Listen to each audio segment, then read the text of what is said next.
When this schoolboy walks into the classroom, the bully is already waiting for him, and the first thing he does is greet Mu with a punch straight to the face. Blood hits the floor, but something is seriously wrong with Mu today. Instead of backing down, he slowly starts laughing like a complete maniac, and then charges straight at the bully. One punch, one brutal headbutt. That's all it takes to force the bully onto his knees right in front of the entire class. Everyone is stunned. They can't believe what they're seeing. Even the teacher has no idea what's going on. The hopeless loser everyone used to mock is now standing over his defeated bully, laughing like a madman, as if he can't even feel pain anymore. So what happened to him? Well, the strongest being on Earth just ended up inside his body. And his story began a very long time ago. It all started 3 million years ago, when humans were nothing more than stinky apes dominating the wildlife. Among those apes was the protagonist of our story, who was just an ordinary Australopithecus with an unusually strong love for hunting. But the defining trait that set him apart among all the specimens around was the fact that he never died. While his fellows turned to dust with the passing millennia, he remained alive to witness it all. Countless eons swept past him, but time had literally no effect on him. In the eternity of life he spent his time hunting, battling, and fighting. At some point, it became more than just a way of life. It became his obsession and sole purpose. In simpler terms, shredding his prey became his ultimate thrill. After spending 3 million years living this peak life, the guy got absolutely jacked. With nothing but raw physical strength gained from years of combat, he became so powerful that he literally ascended to the ranks of the gods. It didn't take him long to become the #1 ranked god in the divine realm. Now Mu, the once ordinary ape, is in charge of planet Earth. But becoming a god or some divine being had never been this guy's goal. And right now, boredom is tweaking the hell out of him. Out of sheer boredom, he lightly presses the ground beneath him with just his toe, and that one tap is enough to shake the entire planet. The planet he's sitting on happens to be the god's sanctuary, known as the Divine Realm. Every other god in the sanctuary feels the massive earthquake caused by Mu's casual tap. The second-ranked god, Lucifer, the god of Elmure, is especially annoyed by the tremor because he has no doubt who's responsible for it. Meanwhile, Mu slumps on his throne, his mood visibly sour. Apparently, he's already fought everyone who might have posed any sort of real challenge, and now there's no one left who can stand against him. It's been so long since his last fight that he can't even remember when it was. Perhaps it was 1,000 years ago he fought for the last time. Seems like my guy is quite literally suffering from success. He's so powerful that there's no one left to challenge him. But now that he thinks about it, if there's no one strong enough to fight him, maybe all he has to do is weaken himself to make it interesting again. With this genius idea in mind, Mu decides to possess the body of a weak human from Earth, where he'll seek opportunities to fight. Without wasting time, he calls out to his familiar, Yang Yang.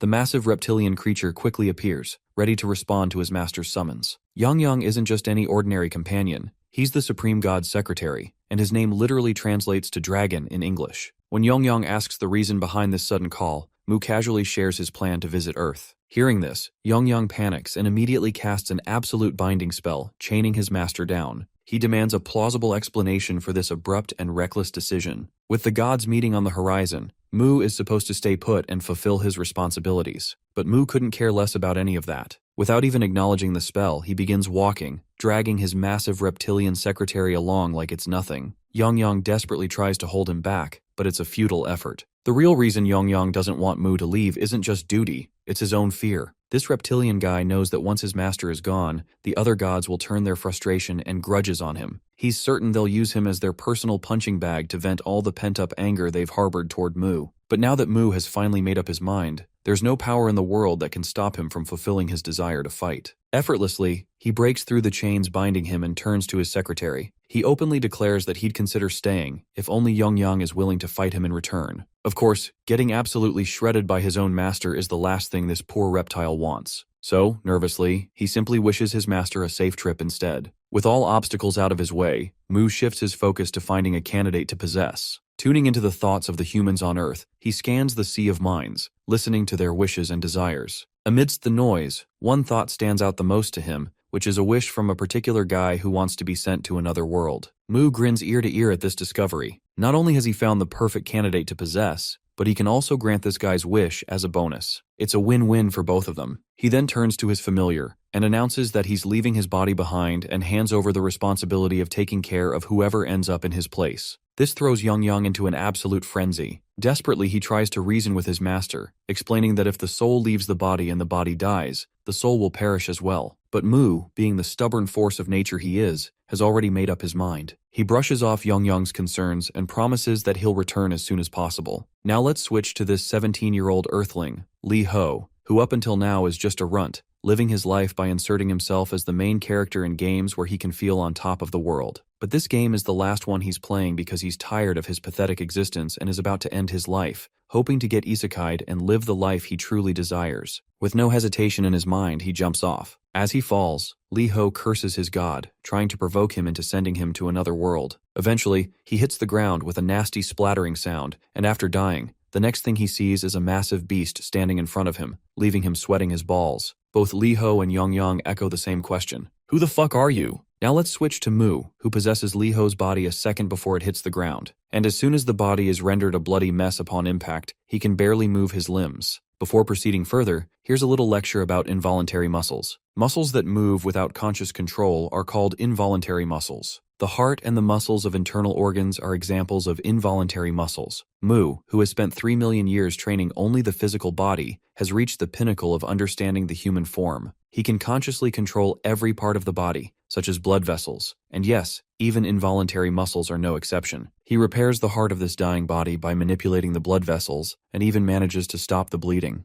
Honestly, it's been a while since he's bled this much, so the feeling of losing blood is just turning him on to no end. He's now feeling very proud of the decision he made to come here. First, he decides to head to the base, which of course is supposed to be the house of Earthling Lee-ho. After getting back into his dorm room, Mu spends hours digging through memories and figures out most of the things he should know. Apparently, Lee-ho has only one family member, and they're male, but he lives far away, so Lee-ho lives here alone. In simple terms, Lee-ho definitely fits the bill for being poor and miserable, and his current occupation is attending a place called school. Furthermore, there's one particular guy who's always finding excuses to beat the living daylights out of Lee-ho. This only makes Mu happier, as the sole purpose of his visit to this planet is to fight. He's ready to jump straight into a fight and start beating the hell out of anyone who crosses him. While he's getting all hyped up, he suddenly feels a tickling pain in his muscles. He quickly realizes that this muscle soreness must be from the handstand he did earlier. Although it's aching like hell, and you'd think that would be a huge turnoff, my guy is absolutely exhilarated to feel this familiar pain of muscle soreness, something he hasn't felt in 1,000 years. The next day, the spot where Lee-ho had fallen catches the attention of the authorities and is quickly turned into a restricted crime zone. With so much blood on the ground, they're trying to figure out who it might belong to.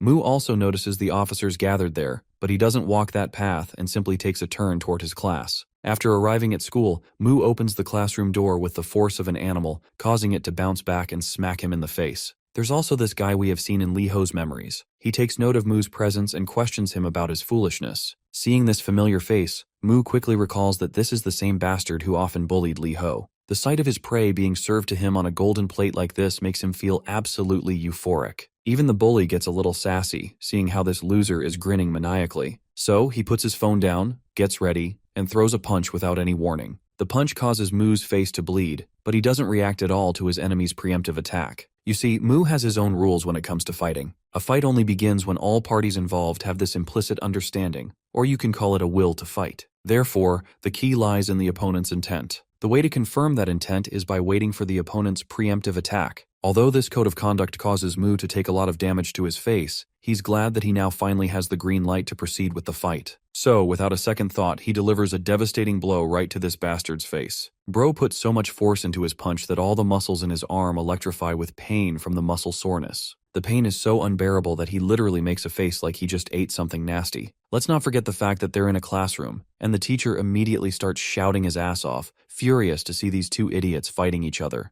The bully, on the other hand, feels his pride crumbling after getting rocked by such a hard punch. To save his face, he launches himself at our boy. Mu quickly gets into high alert, but he is not sure if he can save himself. If his body were in good shape, he'd easily avoid this much. But since he currently lacks the necessary strength, he decides to use a different trick he has up his sleeve. Even so, he still ends up taking a hard blow from the bully and learns the hard way that there's no mana on Earth. The bully prepares himself to throw another punch, while Mu dreads the fact that he's running out of options to defend himself. But still, he steels himself to face this bastard head on. Even if he can't use his arms, legs, or magic, my guy just uses his hard head, literally, and takes the punch directly to his skull. His skull is so solid that the bully actually hears his own bones cracking, leaving him in agonizing pain he never thought he'd experience. While the opponent is dazed and distracted by the pain, Mu takes this opportunity and slams his head right into the bastard's belly, right where the human's weakest point lies, the solar plexus. Afterward, he follows up with an uppercut using his head, smashing the bastard under his chin. With that final blow, the bully's knees lose all remaining strength, and all the Gen Alpha kids in the room immediately grab their phones to record the guy in his misery. Everyone's faces glisten with sweat as they watch Lee Ho effortlessly win. Just yesterday, they'd seen him get beaten up,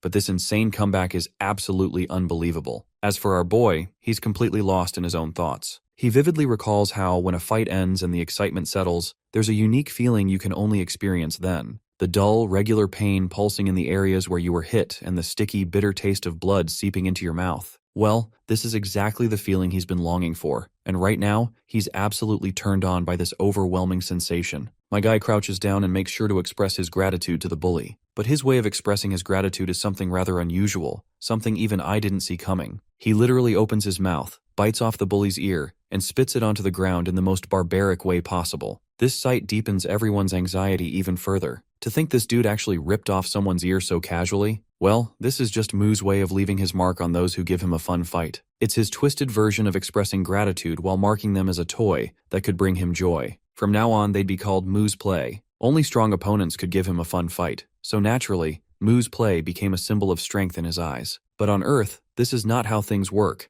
so it's no surprise that the custom he's been following is earning hate. Even students from other classes are talking about Moo. Sure, one student beating another isn't anything new, but someone getting neutered like this is something that's a first for the school. Through the windows, all of the students watch the bully getting loaded into the ambulance. Moo is glad that this place even offers house call treatments. As the ambulance van speeds off, he bids a final goodbye to the bully in good spirits. While our boy has earned the thrill of the fight he was craving, it's now finally time to face the consequences. His annoyed teacher is standing right behind him. Once they get into the office, the teacher begins berating Moo. The teacher is so pissed that he instinctively raises his hand to hit Moo. Moo, on the other hand, just gets thrilled at the thought of the oncoming blow and actually wants the bastard to hit him. But seeing how worked up Moo looks, the teacher begins to flinch and stops dead in his tracks. The teacher simply twirls away, believing that arguing with this nutjob is pointless. So he tells Moo to bring his parents and, with that, dismisses him with permission to leave the school early. A while later, Moo can be seen walking down the streets with his mood visibly down since he wasn't able to fight more. Though it's good that he got freed early, as he needed time to recover from the damage. There's a lot to do if he wants to keep fighting with this weak body. If only he could use mana, it would be a game changer for him.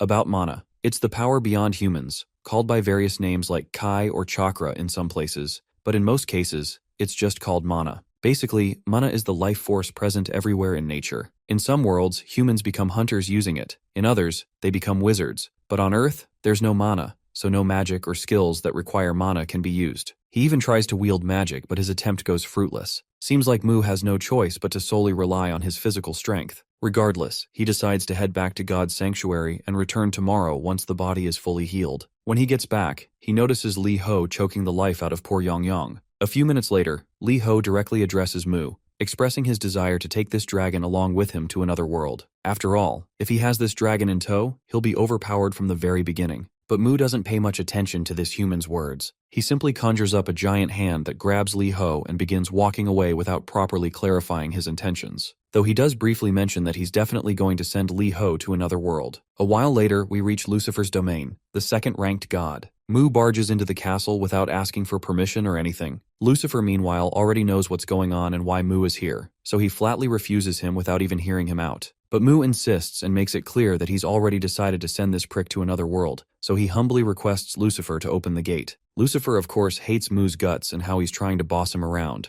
Besides, he has no reason to comply with Moo's commands. Well, my guy quickly reminds Lucifer about the significant gap between their strengths, which should be more than enough reason for him to comply. But if Lucifer still has any problem following what he's being told, then he can try hitting Moo, and they'll settle it. Of course, Lucifer knows exactly where this is going, so all he can do is fume in anger. Eventually, he relents and proceeds to open the gate. But Moo quickly stops him, deciding to handle things on his own. Lucifer reminds him that interfering in another god's domain is against the god's unwritten rules. He warns that if a god interferes with a fellow god's domain, then a defensive barrier will activate. Moo, being Moo, breaks the barrier with his bare hands despite the clear warning, leaving Lucifer absolutely speechless. After breaking that barrier, Moo then releases his grip on the boy and instructs him to hop through the portal, assuring him he'll be in another world. But Lee Ho isn't so sure if he wants to head into some unknown place without the dragon he requested. Well, Moo blatantly declines, stating that Yong Yong belongs to him, and simply wishes Lee Ho the best of luck in finding a dragon of his own. With that, he flicks Lee Ho with his giant hand toward the portal,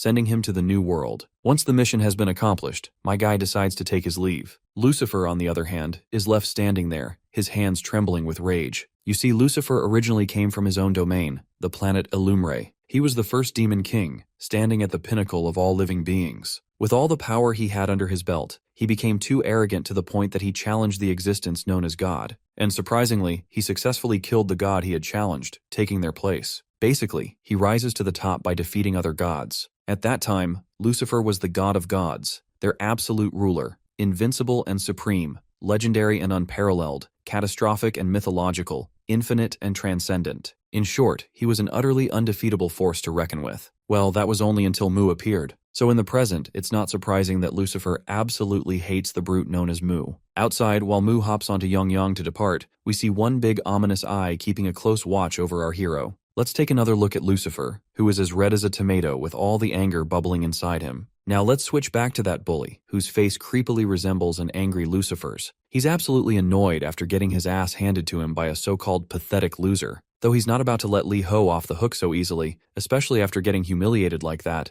it's just against his pride. To take revenge, he decides to call in his ace up his sleeve, Cheol Hyung. Enter King Cheol. He's a jacked dude and the 11th National Sports Festival Youth Division boxing middleweight champion. As he pours sweat in the gym, a ringing phone in the locker room suddenly catches his attention. It turns out the phone isn't his, it's his friend Guak Cheol's phone. Guak has 2 years of boxing experience under his belt, along with 14 sparring sessions. Guak picks up his cracked phone and answers the call. And of course, the caller is none other than that shithead bully. By the way, I still don't know the bully's name, so let's give him a well-deserved nickname, Chickpuss. Chickpuss offers Guak a new phone to replace his broken one, but in exchange, there's something he wants in return. Well, you know how it goes. Guak is more than willing to help Chickpuss with whatever it is. The next scene transitions into the classroom. Chickpuss enters, his nose and ears still covered in bandages, with his hand also wrapped up. After that humiliating loss in front of everyone, he can barely walk into the classroom with his head held high. As expected, he becomes the center of attention, and the students immediately start clamoring about how he ended up like this after always picking on people. They find it hilarious how the once tough guy is now nothing more than a defeated mess.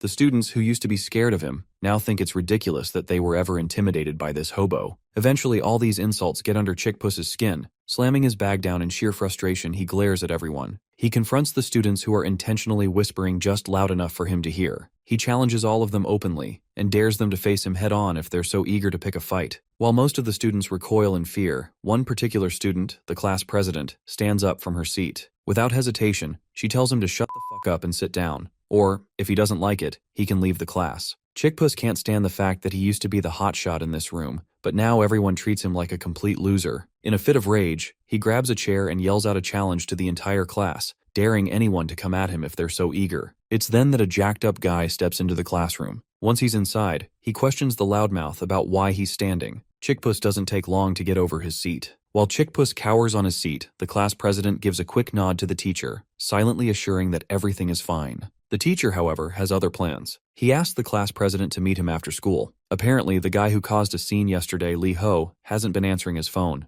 The teacher wants the class president to check on him. To sweeten the deal, he promises her a glowing recommendation letter for her senior year. With that, the teacher conveniently dumps his responsibility onto the poor girl and heads out. Later, the class president arrives at the hostel building. She knocks on the door for what feels like ages, but there's no response. Since no one is answering her calls either, she decides to take matters into her own hands and enters the room. The moment she steps inside, two things immediately grab her attention. First, there are cockroaches crawling around everywhere. Second, and far more concerning, the man she's looking for is sprawled out on the floor, his eyes rolled back in his head. Her heart races and panic sets in. For a moment, she genuinely believes she's staring at a corpse. Later, we see that Lee Ho's body has been escorted to the hospital. Right at that moment, Mu returns into the body. After finding himself in a completely different place than where he last left the body, Mu is naturally curious about his surroundings. As he tries to sit up, he notices he's connected to a drip. Since he does not understand the concept of injections or IVs, he feels dubious about the strange sensation of fluid entering his veins. He focuses on it and soon realizes the fluid contains nutrients, which are being absorbed rapidly, helping to speed up his recovery. It's not exactly magic, but whatever this thing is, it's undeniably effective. The thought that even Earth has something as useful as this brings a smile to his face. However, his subtle snickering catches the class president's attention, and it only creeps her out. She then explains that the homeroom teacher instructed her to find him.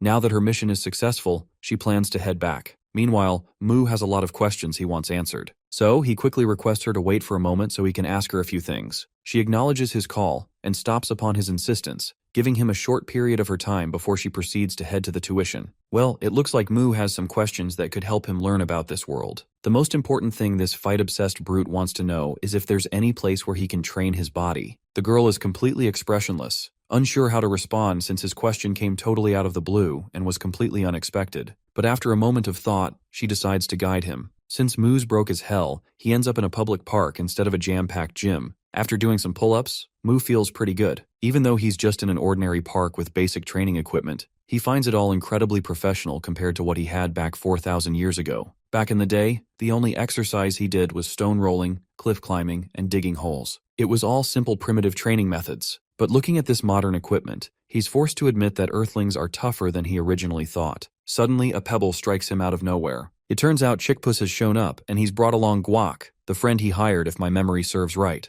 Chickpuss is drenched in sweat, his face contorted like he's dealing with some serious constipation. He's been searching the whole neighborhood for Mu, and of all places, this is where he finally finds him. Meanwhile, Mu picks up the pebble from the ground, trying to figure out who had the nerve to tag him with that thing. Chickpuss, in a not-so-bright move, admits it was him. He immediately follows up with a threat, bragging that Mu's days are numbered because this cousin of his took out all the third years single-handedly. But before Chickpuss can finish running his mouth, Mu lands a punch so devastating that it sends him straight to the ground. You see, to Mu, that pebble counted as a preemptive attack, which was more than enough justification to start the fight. The scene transitions to the gods' sanctuary, where all the gods are gathered around a grand round table for a regular meeting. But instead of Mu, Yongyang has taken the seat to represent his master. With a written speech in hand, Yongyang begins the meeting, prepared to act as a messenger on behalf of his god. Things take a sharp turn when the absolutely livid Lucifer interrupts, demanding to know what in the actual fuck Yongyang is doing there. The poor dragon nearly jumps out of his scales in shock. In a panic, he scrambles to reassure Lucifer that he's only there to deliver a message and will leave right after. After this frantic explanation, Yongyang gathers himself and proceeds to deliver the message. The message is simple, perhaps too simple. It states that Mu is looking forward to fighting someone stronger than himself and asks to be notified immediately if such a person shows up. And with that, the message concludes. Unsurprisingly, Lucifer is beyond annoyed by this nonsense. He slams the table so hard in frustration that a crack forms along its surface. Still fuming, he vents his frustration aloud. These meetings are already a colossal waste of his time, and now Mu can't even be bothered to show up in person. Lucifer turns to the other gods, questioning if they're really okay with this kind of insincere behavior from Mu. A heavy silence falls over everyone, making it painfully clear that, no, they're not okay with it. But at the same time, there's nothing they can do about it, at least not right now. That's when a blue-haired god, the third-ranked deity and divine archer Soso, speaks up. She reminds everyone that these meetings are meant to ensure world stability. When an abnormality arises that even the heart god can't handle, everyone is supposed to step in and deal with it. However, she finds it disappointing, if not outright disrespectful, that Mu didn't even bother showing up. Lucifer, already a ticking bomb, erupts again. He roars that the real issue is how maintaining the world seems like nothing more than a game to Mu. He warns that the entire system could collapse with the reckless way Mu keeps acting on his whims. To make matters worse,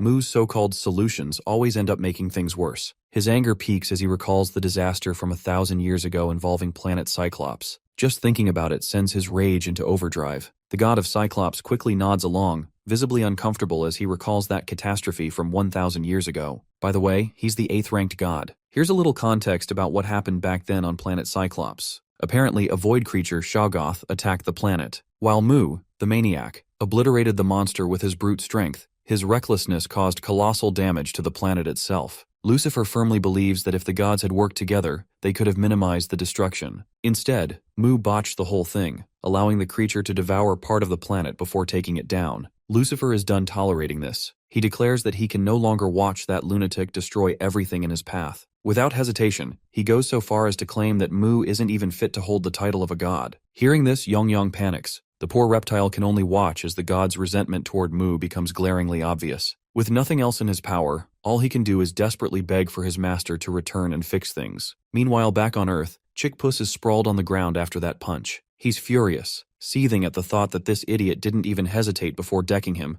even though his esteemed cousin, the boxer, is standing right there. Guac finally speaks up. He can tell this kid not only has guts, but also knows how to throw a punch or two. Curiously, he asks Mu if he plays any sports. Of course, this brute has no concept of something as structured as sports, and simply states that all he does is fight. Guac nearly chokes on his own breath hearing this clown of a response, but whatever the case, his curiosity is piqued. He's ready to test Mu's mettle and throw a punch or two at him. He takes the liberty to strike first, and launches a brutal punch. The result is just as you would expect. Blood sprays from Mu's nose, and he's sent sprawling backward. This outcome doesn't make Guac happy in the slightest. He's utterly bewildered, realizing that Mu had deliberately watched his punch all the way through and didn't even try to dodge it. Let me remind you, Mu the maniac doesn't dodge preemptive strikes. Now that the stage is set, our guy is ready to go all out. After observing Guac's movements, Mu mimics a boxer's stance. Balling up his fist, he throws a punch with all his might. But Guac quickly dodges the blow, though the sheer force of the punch sends him skidding backward. The poor guy learns the hard way that this dude, Lee Ho, really has something in him. The power behind that punch was downright unreal. Mu, on the other hand, is having the time of his life. Throwing a proper boxing punch for the first time felt like absolute bliss.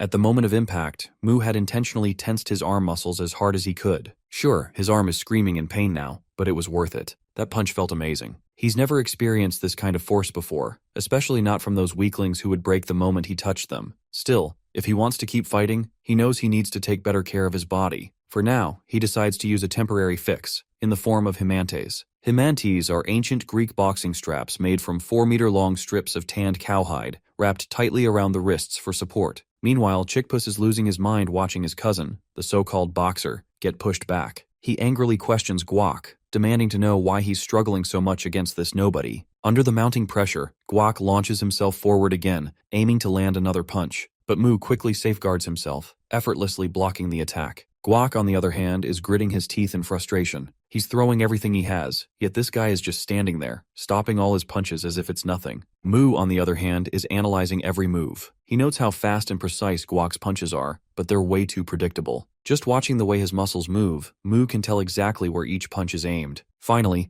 Mu takes a calculated step back, effortlessly avoiding a direct hit. Guac gets frustrated after having his blow dodged, so he quickly throws another punch, but Mu dodges that one too. And then, my guy counters with a perfectly placed punch to Guac's hand, causing him agonizing pain. Mu finds it funny when he notices how Guac's pained reaction is quite similar to Chickpuss's expression. If he had any doubts before, they're gone now. These two are definitely cousins. With another decisive blow, Mu knocks Guac out cold, leaving Chickpuss standing there, frozen in fear under Mu's intense gaze. While Mu is eager to finish what they started, Chickpuss can only tremble with his courage completely drained. Seeing Chickpuss cowering in fear, Mu concludes he's lost the will to fight. He directly asks if this bastard plans to fight further, but before Chickpuss can muster a response, Mu delivers a devastating punch straight to his face. What follows is a relentless flurry of blows. Mu doesn't give Chickpuss even a second to concede defeat. Blow after blow lands, and by the end of it, Chickpuss is beaten to a pulp. To finish things off, Mu delivers one final bone-rattling punch, knocking Chickpuss out for good. Satisfied that his opponent has no fight left, Mu turns and walks away after claiming the ear of Guac,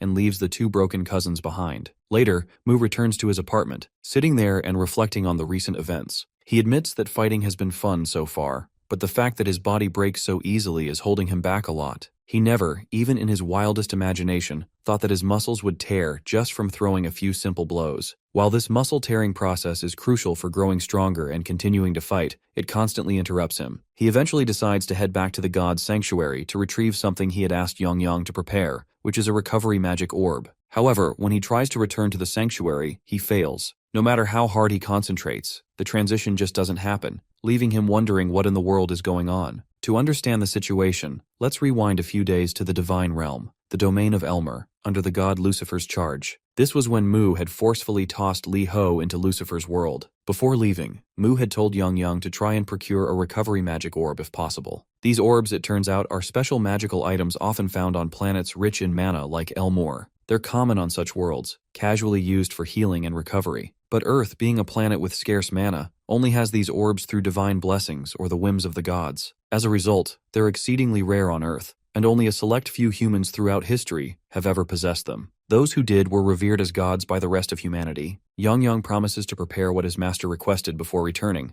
but he curiously asks who will attend the regular meetings if Mu is going to leave. In response, Mu rummages through his pants and pulls out a piece of paper containing the speech the dragon is supposed to deliver. With that, his master leaves. Meanwhile, Lucifer has been keeping a close watch with his giant eye. In the present, there's only one thought on Lucifer's mind. Mu's body is currently empty. Since Mu didn't join the meeting, it means he's planning to stay away for longer. This is a golden opportunity Lucifer doesn't want to lose. In fact, it's a once-in-a-thousand-years opportunity. Without hesitation, Lucifer quickly uses one of his spells and summons purple rods, letting them crash down. But Yang quickly dodges the attack, sternly questioning Lucifer about what he's trying to pull. With a firm tone, the dragon inquires if this is perhaps a declaration of war against the Earth God. Lucifer rises into the air, making it clear that he will expel the Earth God from the seat of divinity. It's a war, and he intends to win. With this declaration, Yang doesn't try to hold back either. He quickly opens his maw, preparing a compressed breath fire attack, and shoots a beam of fire at Lucifer. But Lucifer casually flings the attack away like it's nothing. The attack literally spans 360 degrees of the entire planet and causes a massive explosion. The explosion is so enormous that even So has to activate her self-defense aura, casting it over all the other gods to protect them from the collateral damage. After that massive attack, Yang decides to take things up a notch. He activates his polymorph release ability, and the guy grows to a massive size. Compared to him, Lucifer looks like a tiny mosquito. But as we all know, size doesn't matter. What truly matters is stamina, and it's no surprise that someone as big as Yang eventually gets outmatched. So looks tired already, and since she doesn't want to be part of this mess, she starts to leave, but Lucifer quickly stops her. Before she leaves, he wants to know where she stands, whether she supports Mu or opposes him. But So doesn't want to choose sides, so she decides to remain neutral. Lucifer, however, doesn't care if she stays neutral as long as she stays out of the way. He turns to the others and tells them to step forward if anyone opposes this idea. If anyone wants to oppose him, he's more than ready to handle them himself. Yang then speaks up, questioning Lucifer's audacity to think he can actually defeat Master Mu. Lucifer sneers in response, confident that Mu with that weak earthling body couldn't do jack shit. Yang grows concerned when he realizes that Lucifer already knows this. Lucifer reminds the dragon that complacency in strength and neglecting vigilance will lead to Mu's downfall, but Yang isn't about to let Lucifer have his way. He quickly retaliates with his giant tail, but Lucifer slices through it with his sword as easily as cutting through a cucumber. Severely injured, the poor dragon is left wounded, but Lucifer makes it clear that as long as Yang is alive, he can still reach Earth. And once there, he'll make sure to destroy Mu while he's in his weakened state. Yang laughs out loud at Lucifer's words, mocking the idea that this bastard stands a chance. The scene transitions to Guak, who has just come out of the nursery after being patched up. In the gym, he's getting an earful from his senior. His senior does not like the fact that this punk ended up badly injured and now wants to quit fighting, even though the competition is just around the corner. The poor guy can do nothing but apologize. But his apologies don't calm his senior down. The senior instructs him not to come back until his arm is healed and dismisses him, telling him to get out of his sight. After taking the harsh words, the poor guy begins to walk out. As he leaves, he runs into Kang Cheol at the exit. Kang, of course, is not thrilled to see his friend in such a beaten-up state and questions him about the broken arm. Now that Guak thinks about it, Kang is the best boxer in their gym, so he wonders if he might be able to defeat the person who did this. He bows his head in embarrassment before starting to explain. He claims that Chickpuss was getting bullied, so he stepped up to save him, but the opposing party ganged up on him and beat him up. What a coward. He literally twisted the entire story, and just to save his face, he is lying that he was ganged up on instead of admitting that he was soloed by Mu. Anyway, Guak claims that his left arm and ear are in this condition because of those punks. He even starts crying in order to sway Kang into fighting those bastards for him. But it seems Kang isn't as stupid or brain-dead as this blonde. Kang simply tells him that he should have been more careful before the competition, and, instead of fighting, he could have done an extra sparring session. Of course, Guak wasn't expecting this response. The fact that Kang isn't even considering helping him just makes him a little annoyed. Suddenly, Kang pauses, turns around with a totally pissed-off face, and asks this idiot who it was that beat him to a pulp. Now let's switch back to Mu. After trying to teleport himself several times, he once again fails to return. This is something very strange to say the least. There's only one scenario in which he wouldn't be able to return. The first scenario is when the original body is damaged. But Mu is sure his body is supposed to be protected by Yang, and even if it wasn't Yang who damaged the body, there aren't many things that could harm it. That's when a realization dawns on him. He entertains the idea that perhaps all the gods have joined forces to attack him. He feels annoyed to think that out of all the times, this is when they chose to challenge him. He desperately wants to fight them, but he's not sure how to do it while he's stuck here. After punching the poor pillow into oblivion, Mu tries once again to calm himself down. Even if all the gods attacked him at once, he's confident that Yang wouldn't go down so easily. Still, Mu can't afford to just sit around and do nothing, so he decides to do what he can for now. The next day, we find him once again in the park, where he's back at his strength training. Right now, his main goal is to focus on strengthening muscles other than his arms. He can feel the strain in muscles he doesn't normally use, and though they scream in pain, the sensation is quite thrilling. The more he pushes himself, the more he enjoys it. His laughter echoes through the park as he revels in this moment of rapture. Onlookers nearby are left utterly bewildered, witnessing this strange dude enjoying himself in such an odd, almost unsettling way. After this rigorous training session, his legs finally give out, and he collapses. This is when he notices the class president, who looks less than pleased to see him here. She asks him, somewhat sharply, why the hell he's not attending school. Later, they both sit down, and he initiates the conversation by questioning her on why it's so important for him to be in school, especially since it's not really the place for body training. She asks him what his plan is then. He simply replies that he just wants to get stronger, and that's the only reason he's training. The president then asks another daunting question, why does he want to get stronger? He explains that it's so he can fight better, since right now, he's too weak to fight at all. His body is completely untrained, and he needs to build it up. His arms are already in bad shape, even though he's only been in a few fights. With strength training at the gym, he can build endurance, and if he gets stronger, he'll be able to fight longer, and possibly more than once, and eventually, more than twice. His body will also move better. Hearing this guy ramble on about training nonstop is starting to make the girl feel nauseous. He's been going on for hours, and she's not sure how she's supposed to get this maniac to come to school. Then, an idea clicks in her mind. She asks him why he's bothering to train if there's no one to fight. She reminds him that he's just working out alone, with no one around to challenge him. He needs to meet people, stir up some conflict, and only then will he find someone to fight. Before leaving, she instructs him to start coming to school regularly starting tomorrow, and to stop making her put up with more of his nonsense. As she walks away, he starts to see the logic behind her words. It's true that the guys he beat up probably won't show up again, so he'll need to find stronger opponents on his own. And looking for someone to fight while waiting for his body to recover doesn't sound like such a bad idea. While he's still deciding whether or not to start going to school tomorrow, a shady guy sneaks up behind him and calls out his name. He quickly picks up on the guy's tone and lets out a heavy sigh, feeling a sense of satisfaction. It seems like he's finally found his next target. As the punch comes flying at him, the maniac turns around with a big smile, ready to take it right to the face.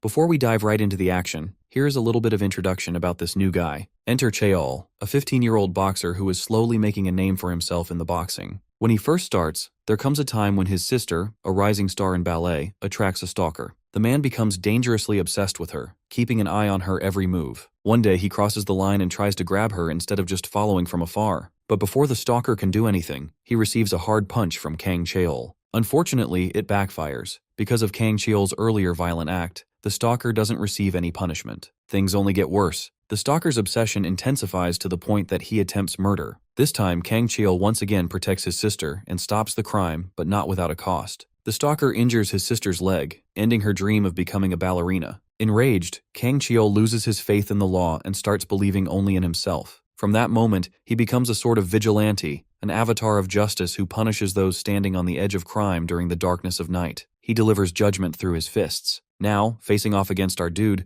Kang Chaeol notices his opponent immediately reacting to his light punch and guarded stance. It seems our boy realizes that Kang Chaeol is just testing him. However, the good thing is that Chaeol himself is now fighting Mu, something he didn't expect, since he thought it would take a while to find his next opponent. Kang Chaeol seriously asks him what his purpose is in beating people, whether he truly has a reason, or if he just intends to become a thug. Mu, eager for a real challenge, expresses his disinterest in small talk. His arrogance angers Chaeol, who rushes toward him. Mu dodges each of Chaeol's attacks with effortless precision, something the self-proclaimed judge notices as well. Determined to break through, Chaeol decides to block Mu's right field of vision. With that move, he finally manages to land a punch, but Mu blocks it with his elbow. Chaeol smirks and challenges him to keep blocking. Now Chaeol punches from the other side. The motion continues as Mu keeps blocking his attacks with his elbows. Mu also notices that Chaeol is sharp enough to target his ruptured spots, leaving bruises all over his arms. Finally, Chaeol lands a solid hit to his side, knocking the air out of him. Then Chaeol teases him, telling him not to use his arms to block anymore. Still, he remains relentless, determined to teach Mu a lesson despite his injuries. But Chaeol doesn't know that our boy actually thrives on pain.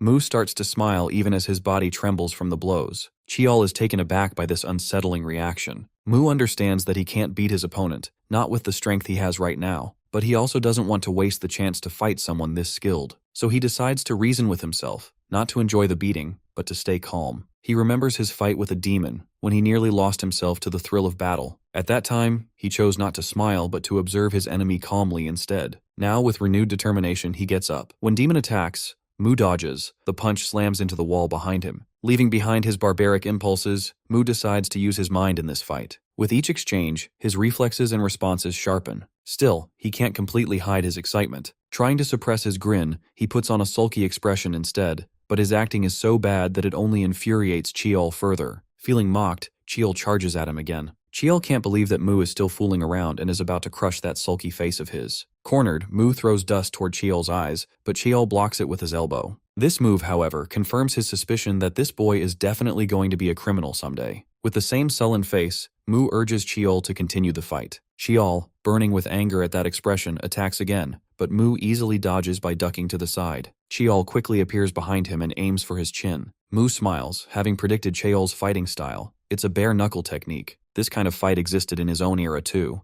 After returning to Earth and facing 2 opponents so far, he concludes that the old-style knuckle fights focused more on defense because the rough ground limited movement. Now, with smooth floors and shoes to aid movement, fighters can fight more offensively. Observing Cheol's motions carefully, Mu begins to understand his attack patterns and realizes he can easily guide the flow of the fight his way. Most of the time, Mu keeps dodging Cheol's attacks. His plan is simple: move faster while the ground gives him leverage. Once he finds an opening, he plans to strike Cheol's vital points and claim victory. He readies his fist and swings, aiming for Cheol's face, but to his surprise, his arm doesn't respond. He had tried to use his elbow for the strike, but something goes wrong. Mu laughs and taunts Cheol for missing his target. Furious, Cheol retaliates with a rod, striking Mu's leg and making him wince in pain. Cheol tells him coldly that while this might be fun for him now, in the future he'll probably laugh while tormenting others. But today, he'll learn a lesson that will wipe that grin off his face. As Cheol raises the rod again, Mu realizes he has lost this fight, something that hasn't happened in the last 4,000 years of his life. He braces himself for Cheol's next strike, but before it lands, something hits Cheol. Assuming there must be a witness, Cheol runs away. The person calls out to Mu, addressing him as master. Mu turns around and realizes that it's none other than the tiny form of Yang Yang. A little while ago, Lucifer is looking at Mu's real body, which he has securely trapped. This means Mu can no longer return to it. Worse, the space where Lucifer keeps Mu's body is a sealed dimension. His soul can't enter it no matter what. All Lucifer needs now is to open the Earth barrier to complete his plan. Turning to Yang Yang, he offers him the throne of Earth in exchange for cooperation. But the loyal dragon remains silent, which irritates Lucifer, who demands an answer. Yang Yang calmly asks whether the barrier can truly not be pierced by any attack. Lucifer confirms it with arrogance, saying no attack can break through it, and again orders him to accept the offer. Before he can finish, the dragon cuts him off, while saying that he's glad to hear that. Then Yang Yang unleashes a massive explosion spell that engulfs the entire building. The next moment, a powerful blast shakes everything, and a miniature version of Yang Yang flies out of the tower, thinking how he's used all of his remaining strength just for this one move. He rushes toward Earth to inform his master of everything. Behind him, an enraged Lucifer chases furiously, vowing to crush both the dragon and Mu. Before he can catch him, Yang Yang dives into Earth's atmosphere and crashes right into Cheol, who is about to attack Mu again. The tiny dragon hurriedly tells his master everything and apologizes for the mess. Mu stays silent for a moment. Then, his expression twists into pure fury as he lets out a loud, furious curse. The next moment, Mu's anger turns into excitement, clearly because of the thought of an impending fight with Lucifer, who always pretends not to want to face him. He stands up with determination, ready to prepare his new body to battle the Demon King as soon as possible. But suddenly, pain shoots through his wrist from his latest fight, and he realizes he won't be able to use his arm for a while. Turning to his pet, he asks whether he brought the magic orb, and Yang Yang confirms. The tiny dragon spits out a dragon bloodstone from his mouth, which is infused with a one-time healing spell. Regretfully, the dragon admits he should have brought more if he had known about the situation. Taking the stone in his hand, Mu assures him that it's more than enough. As the healing energy flows through him, his injuries begin to mend. But to his surprise, the effect feels strange. His muscles become more sensitive. He quickly deduces that the stone isn't just a healing artifact. It also contains a body enhancement spell. Yang Yang smugly replies that he added some of his own magic to strengthen it. Mu notices that he didn't use much of the stone's power since his human body can't hold much mana. Now the stone can still be used one more time. He tosses it toward his tired pet, telling him to use it for himself, but his loyal companion firmly insists on saving it for Mu.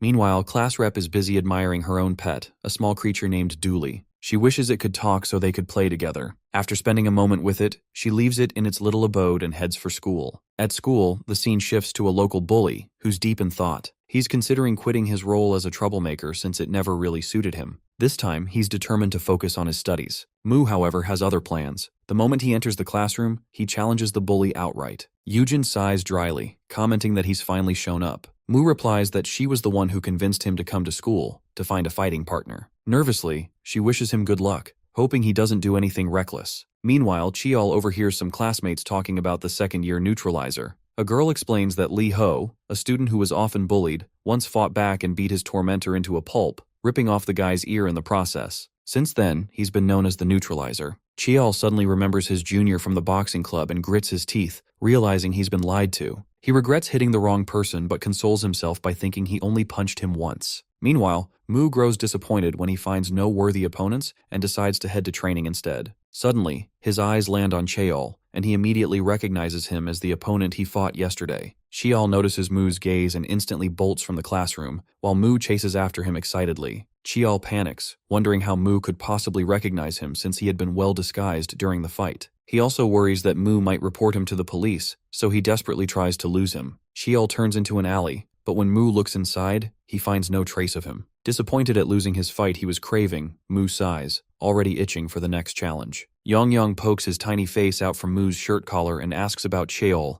the human with the strong male scent. He descends to the ground and offers to track Cheol's scent so his master can follow. But before he can take off, his face collides right into someone's shoe. It's class rep's. Seeing the tiny dragon clinging to her shoe, her eyes widen in shock, and then her face turns bright red in disbelief. Yong angrily demands that she move aside so he can go on with his task. But she stands frozen in a daze, utterly fascinated by the tiny talking creature. Without hesitation, she scoops him up in her hands, something Yong visibly dislikes. He even asks indignantly if she has any idea who he is. Frustrated, he realizes that he can't use magic right now, which would have easily gotten him out of this situation. On the other hand, Yujin is completely enchanted, staring at him like he's the most adorable talking lizard ever, definitely more impressive than her pet Dooley. Yong wriggles free from her grasp and hides behind Mu's leg, grumbling under his breath about how weak he's become. Class rep then asks if Yong is Mu's friend, to which Mu confirms with a calm nod, adding that the little dragon is quite obedient. Yujin, however, is clearly jealous that Mu has such an extraordinary pet. Noticing her expression, Mu smirks and teasingly offers Yong to her for a while, much to the little dragon's horror. Later, the poor dragon ends up being taken to Yujin's home. Seeing his sulky face, she assumes he's simply upset. She recalls how Mu offered to lend her Yong in exchange for helping him find Cheol, and she had immediately agreed. Before leaving, Mu instructs his pet to stay with Yujin for now and return on his own afterward. When Yong asks where he's going, Mu replies with barely contained excitement that he's heading to Sansujang. Now, in the present, Yong introduces himself as Mu's secretary and raises his tiny hand to cooperate with her. Seeing this, Yujin's heart skips a beat at his cuteness, and she immediately extends her finger to shake hands with him. She guesses that by master, he's referring to Lee Ho, and she promises to help him as the class president. Hearing that term for the first time, Yong looks confused. Yujin explains that it means she's not only the leader of the class but also the top student in their grade. Now he understands why Mu chose her because of her position. But he's also baffled to learn that Mu himself isn't the leader. When she reveals that Lee Ho isn't even the top student, Yong immediately protests. He insists that if she's the leader of the class, then Mu must be the leader of Earth. Then, with all the authority his tiny form can muster, he orders her to make sure Mu becomes the strongest. Yujin agrees, but on one condition. He must visit her home often. Feeling quite smug, Yong accepts, thinking this works perfectly in his favor. He's already planning to use Yujin to gather information about Earth. Deep down, he's determined to help his master reclaim his title as the strongest of all. Meanwhile, the said master is training in the park. He gets down from a pull-up bar, satisfied with the enhancement effect of the dragon bloodstone. He also notices that his torn muscles have fully healed, which will help him grow even stronger. Ready to test his strength, he positions himself, pulls back his arm, and punches the iron pole in front of him. The result is satisfying, as the impact rings out sharply. He glances behind him, half expecting to see Cheol,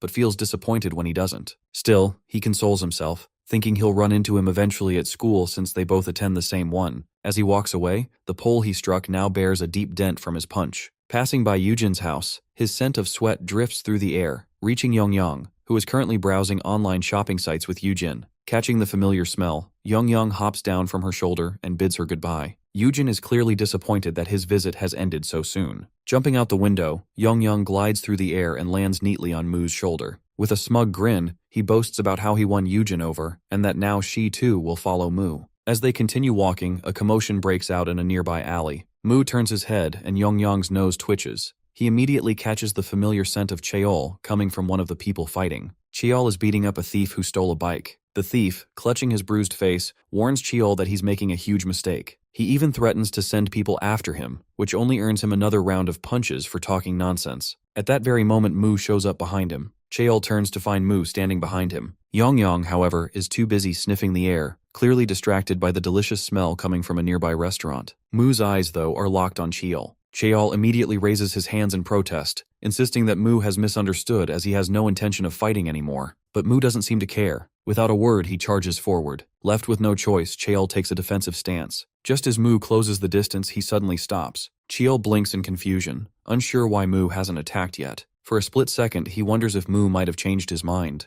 That's when the thief, seeing an opening, pulls out an iron rod from his bag and swings it hard. Cheol narrowly dodges, but the rod crashes against Mu's head instead. Mu pretends to be hurt, but in truth, he's only waiting for the right moment. The instant the thief lowers his guard, Mu kicks him in the stomach, snatches the rod, and slams it into the man's neck before smashing their heads together. The thief screams in pain, but Mu doesn't stop. He keeps hitting, punching, and striking, his face lighting up with joy, until suddenly, it doesn't. His excitement fades into dullness. The victory feels empty, lifeless. One-sided fights just don't thrill him anymore. So naturally, he decides to fight Cheol instead. But when he turns around, Cheol is already gone. While Mu was busy pummeling the thief, Cheol quietly slipped away, wondering in disbelief how this guy kept finding him. Meanwhile, poor Yang is still thinking about food, drooling at the thought of a proper meal, only to be smacked aside as Cheol runs past him in his escape. At home, Cheol's mind keeps rolling around Mu's tactics, the way that guy seems to actually enjoy fighting. At that moment, his sister, Kang Hyuna, arrives, proudly announcing that she has just won a case against a criminal. After the stalking incident, this former ballerina has become a prosecutor. She tells him to move aside, but he turns to her and asks if she would get hurt if he hit her. She retorts that her hit wouldn't even make him flinch. Then she walks past him, explaining that for dinner, he'll have ramen but without an egg. He quietly observes how unbroken her spirit is, even after everything she went through. In contrast, that same incident has left him full of anger. But this isn't one of those moments for reflection, not when he starts boxing again, his mind slipping back to his early days. Meanwhile, Mu is heading to school while poor Yang keeps apologizing for yesterday's incident, claiming that hunger made him lose sight. The students around them notice Yang and start guessing he might be a Komodo dragon. Just then, Yujin spots him and runs over, clearly excited to see him again. Mu asks her about the mission of finding the guy. She says she has a vague idea about the person he's looking for. Based on his description of Cheol in disguise, she realizes he's talking about Iljime. Mu doesn't recognize the name, so Yujin explains that it's short for Iljin Matajek, meaning someone who beats up bullies. Then she teasingly asks if he's into that kind of bully stuff. Mu, clueless as ever, just shrugs, but firmly adds that he has no intention of letting that guy go next time. At that exact moment, Cheol is standing right behind him. They are passing by when they hear Cheol's voice behind them. He leans in and whispers in Mu's ear that he'll find him after school, so he should wait up. Yujin notices their exchange and curiously asks if they know each other. Instead of answering, Mu looks thrilled at the thought of meeting this Iljimai. During class, waiting becomes torture for him. He can barely hold himself back at the thought of fighting. When the class finally ends, he finds Yujin and offers a motion-sick Yang to her, saying he has some work to do. Giddy with excitement, she immediately takes the little dragon and leaves. Once everyone's gone, Mu tells Cheol that his waiting is over. Cheol steps out, satisfied that he's been quiet all this time. He pulls out a pair of leather gloves and puts them on. Mu eyes them curiously, wondering if they're himantes, the kind used in ancient Greek boxing. Cheol asks whether he likes fighting. Mu denies it, but admits in his mind that he enjoys the feeling of sensation when he hits and gets hit, the movement of muscles, the surge of energy. It makes him feel alive after so long. Cheol, watching his expression, easily catches that he's lying.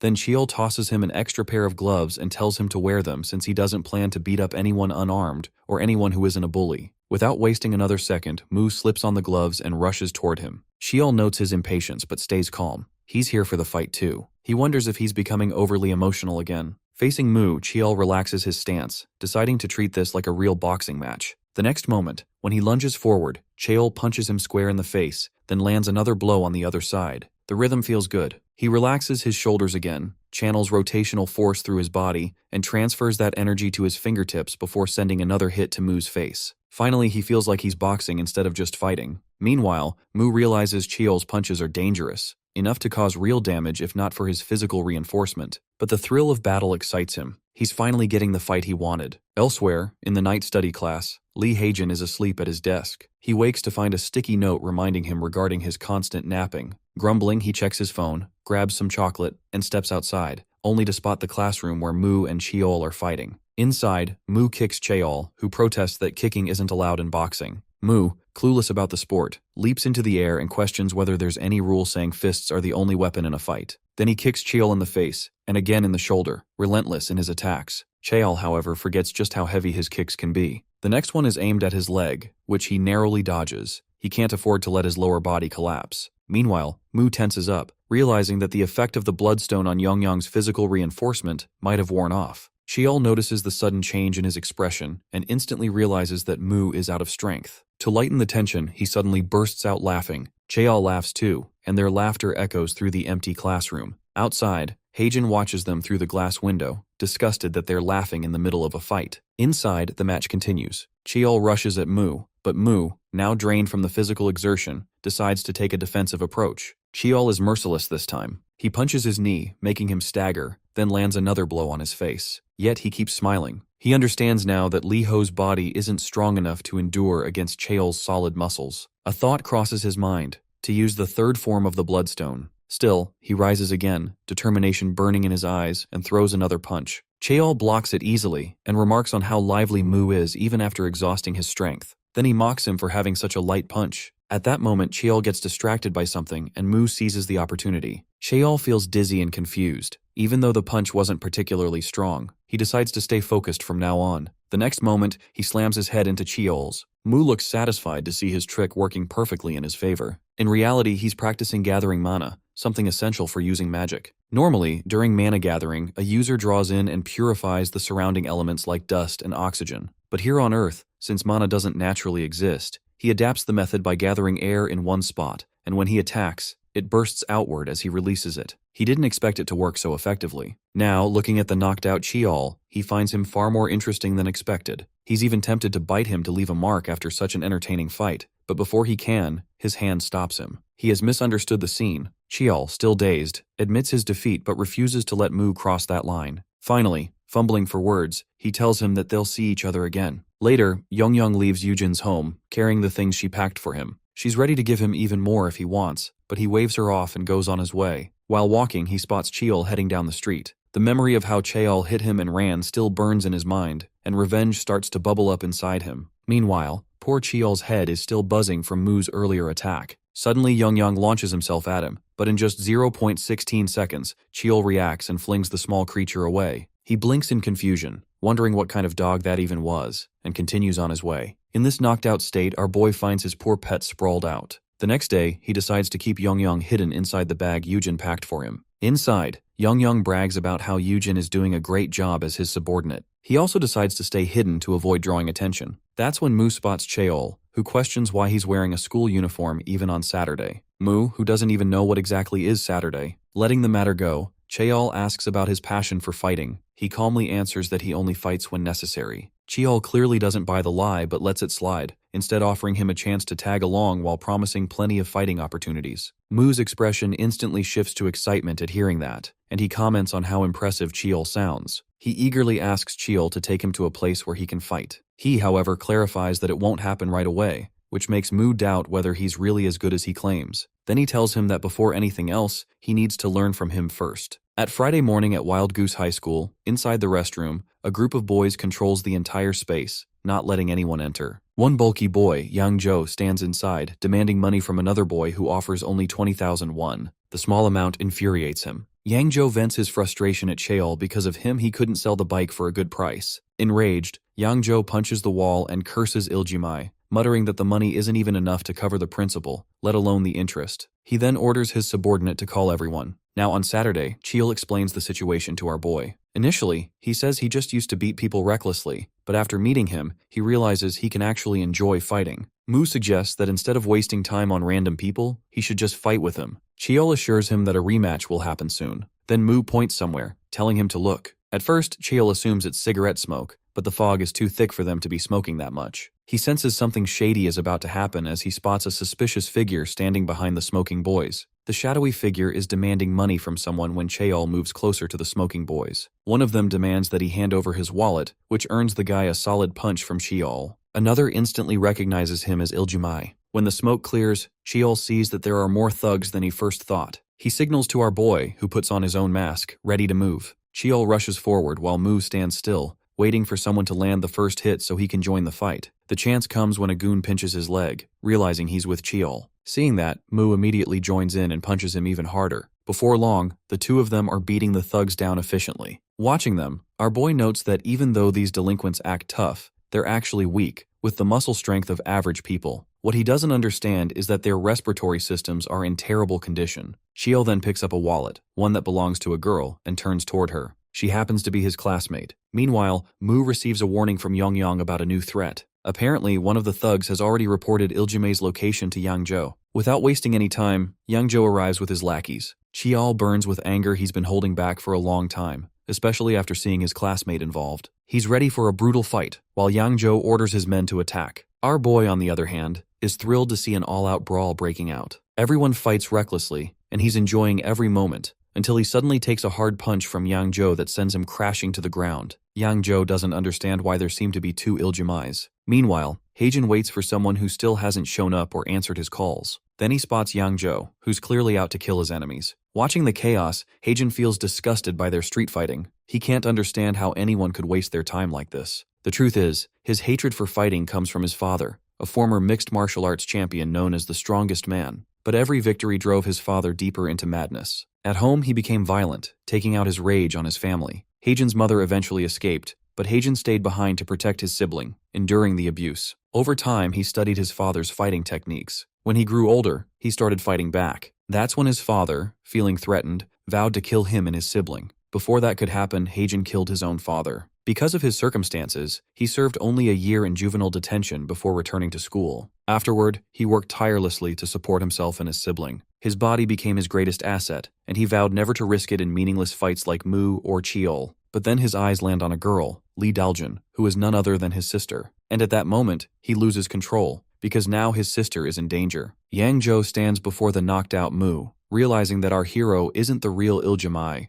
and wondering where the real one could be. The next moment, he gets a hard kick on his shin from Heijin, which makes him fall to his knees. Before he can make sense of what's happening, Heijin grabs his head and slams it against the ground with brutal force. Meanwhile, Yang is desperately trying to wake Mu up. Heijin rushes forward, stepping over the poor dragon without a glance. Cheol notices his target being taken down by someone else and can't understand what's going on. Heijin keeps cursing, and Cheol, assuming he's just another thug, prepares to fight him. Then Daljun calls him out, which distracts Cheol for a moment. Taking advantage of that, Heijin lands a solid hit on him. In the next instant, he pushes him back, grabs Daljun's hand and pulls her away. Her wallet slips from her pocket again as they run. On their way, Yang Joe stands in their path, demanding to know who Heijin really is, another Iljimai. Heijin doesn't bother to answer and raises his fist to punch him, but our boy moves faster, landing a powerful hit that knocks Yang Joe down. Heijin wastes no time and uses the moment to escape with his sister. Mu laughs uncontrollably at the chaos, but Cheol warns him to keep his face covered. As they move forward, Yang Joe catches sight of their shadows, his fury boiling over. Later, Cheol lectures our boy about the most notorious delinquents around, among whom Yang Joe stands out prominently. His other partners are Kwak Dugan from Kuku High School and Kim Chung-gu from Whistle High School. Together, they're known as Gdori. So far, they haven't caused major trouble, but lately, people have started reporting cases of robbery linked to them. He keeps wondering about the reason behind everything,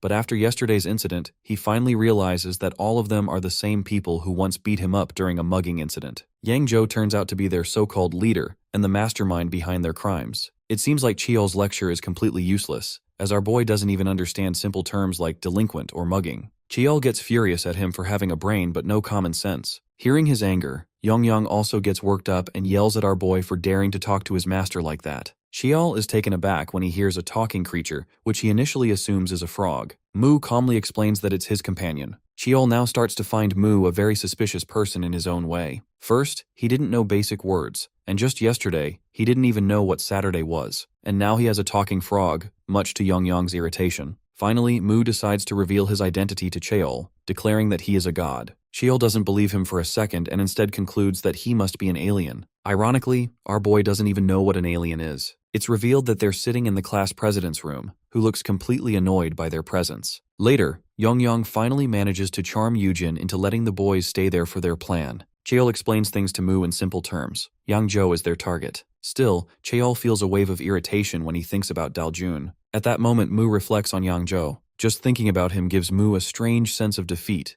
Though he realizes that Yang Joe's bulky body creates a gap in their power, the thought excites him. He wants to fight Yang Joe, but he tells Cheol that to win against him, he'll need proper training. Cheol agrees, admitting that he runs out of stamina too quickly. He offers to bring Mu to his gym for training. Mu thinks about boxing, but it doesn't feel enough. He wants something rougher, though he doesn't quite know how to express it. Meanwhile, Yongyang scrolls through a video on his phone and shows it to Mu. In the clip, a man takes a direct hit to the solar plexus and gets knocked down instantly. The streamer challenges anyone to defeat their champion for a 1 million won prize on the spot. Cheol watches too, and notices the name of Kim Chunggu, who is one of the members of the Gdori group. With that, our dude sets his new goal. First, he'll defeat Yang Joe, and then, the remaining members of the Gdori group. Meanwhile, in the Divine Realm, Lucifer is livid as he attacks the domain of the Earth God to vent his frustration. Staring at the barrier that holds the Earth, untouched and unshaken by his assault, Lucifer grits his teeth in utter rage. He knows that Mu can easily break through this kind of barrier, and he can't understand why, despite being stronger, he himself cannot. The realization frustrates him beyond reason. His face shifts into that of Yang Joe, who is furiously cursing Iljimai. He's standing in a public restroom, banging so loudly that a person inside wonders if he's just that desperate to use the toilet. Later, Yang Joe complains to his minions about not getting either the money or Iljimai. One of them shows him Daljun's wallet. When he checks inside, he finds only a few coins. He frowns, muttering about how today's youth apparently don't carry cash anymore. Then he spots Daljun's ID card and picks it up. His expression twists into a smug grin. He's clearly planning to use it for something. Meanwhile, Mu follows Yongyang's directions, guided by the map Yujin made for them. As they walk, a boy jogs past with his dog. The moment the dog gets near Yongyang, it catches his scent, growls, and bites him. Enraged, Yongyang glares at his new enemy and swears to kill the dog as soon as he regains his magic. After a while, they reach their destination, where people are trying to participate in a challenge, but keep getting rejected by the streamer selecting the participants. When it's Mu's turn, the streamer comments on him wearing a school uniform on a weekend and asks about his school. Mu confidently answers that he's from Pigeon High School. When asked about his fighting experience, he doesn't understand at first. Once the streamer explains, he calculates and proudly declares that he has 3 million years of fighting experience, causing a person behind him to burst into laughter. The girl agrees to let him participate but asks for an entry fee of 50,000 won. It seems Yongyang has already stolen Yujin's wallet, and the streamer finds 46,000 won inside. She accepts it anyway and lets Mu join. As Mu steps forward, he notices a hooded figure whose physique reveals intense training. Remembering the Gdori members from the stream, he concludes that this must be one of them. The Gdori member announces that the challengers should come forward, as the contest is about to begin. First comes the introduction phase.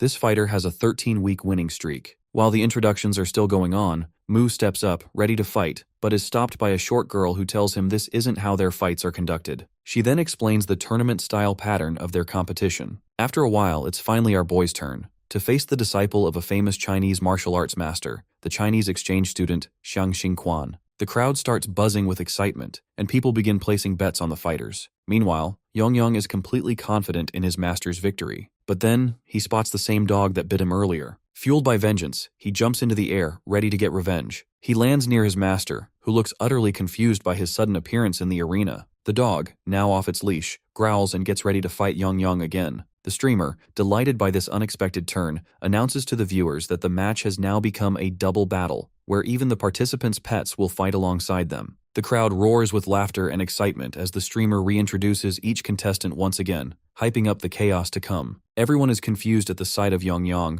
trying to guess what he actually is, a lizard with horns and wings. The streamer, thrilled by the chaos, announces the beginning of the match. The Chinese martial artist introduces his style, explaining the imitation fist, a technique where one mimics the movements of animals. He warns Mu that an unarmed human can never defeat an animal, so he should be cautious. With that, he rushes toward him, using the tiger fist to lure Mu into dropping his guard. Before he can land his strike, however, Mu hits him with a single powerful punch that knocks him down instantly. Mu calmly tells him that even if he imitates animal movements, he's still human, and there's nothing special about that. The martial artist winces in pain, realizing the power behind just one of Mu's blows. Determined not to lose, he decides to use his ultimate technique, one his master had forbidden because it's dangerous for humans. Apologizing silently to his master, he lowers his body into a strange stance, leaving Mu slightly puzzled. Meanwhile, Yongyang is huffing in exhaustion, struggling with hand-to-hand combat after relying on magic for so long. The dog leaps in front of him, moving so fast it looks like it's everywhere at once. The streamer, excited, names this move the Chihuahua Ninja technique. The poor dragon is completely lost, unable to tell which image of the dog is real. He guesses the middle one, wrongly, and gets bitten again, while the streamer comments that the dog seems to be getting the upper hand. Back with their masters, the Chinese martial artist drops to all fours, taking the stance of quadrupedal mode, another imitation technique, and charges toward Mu.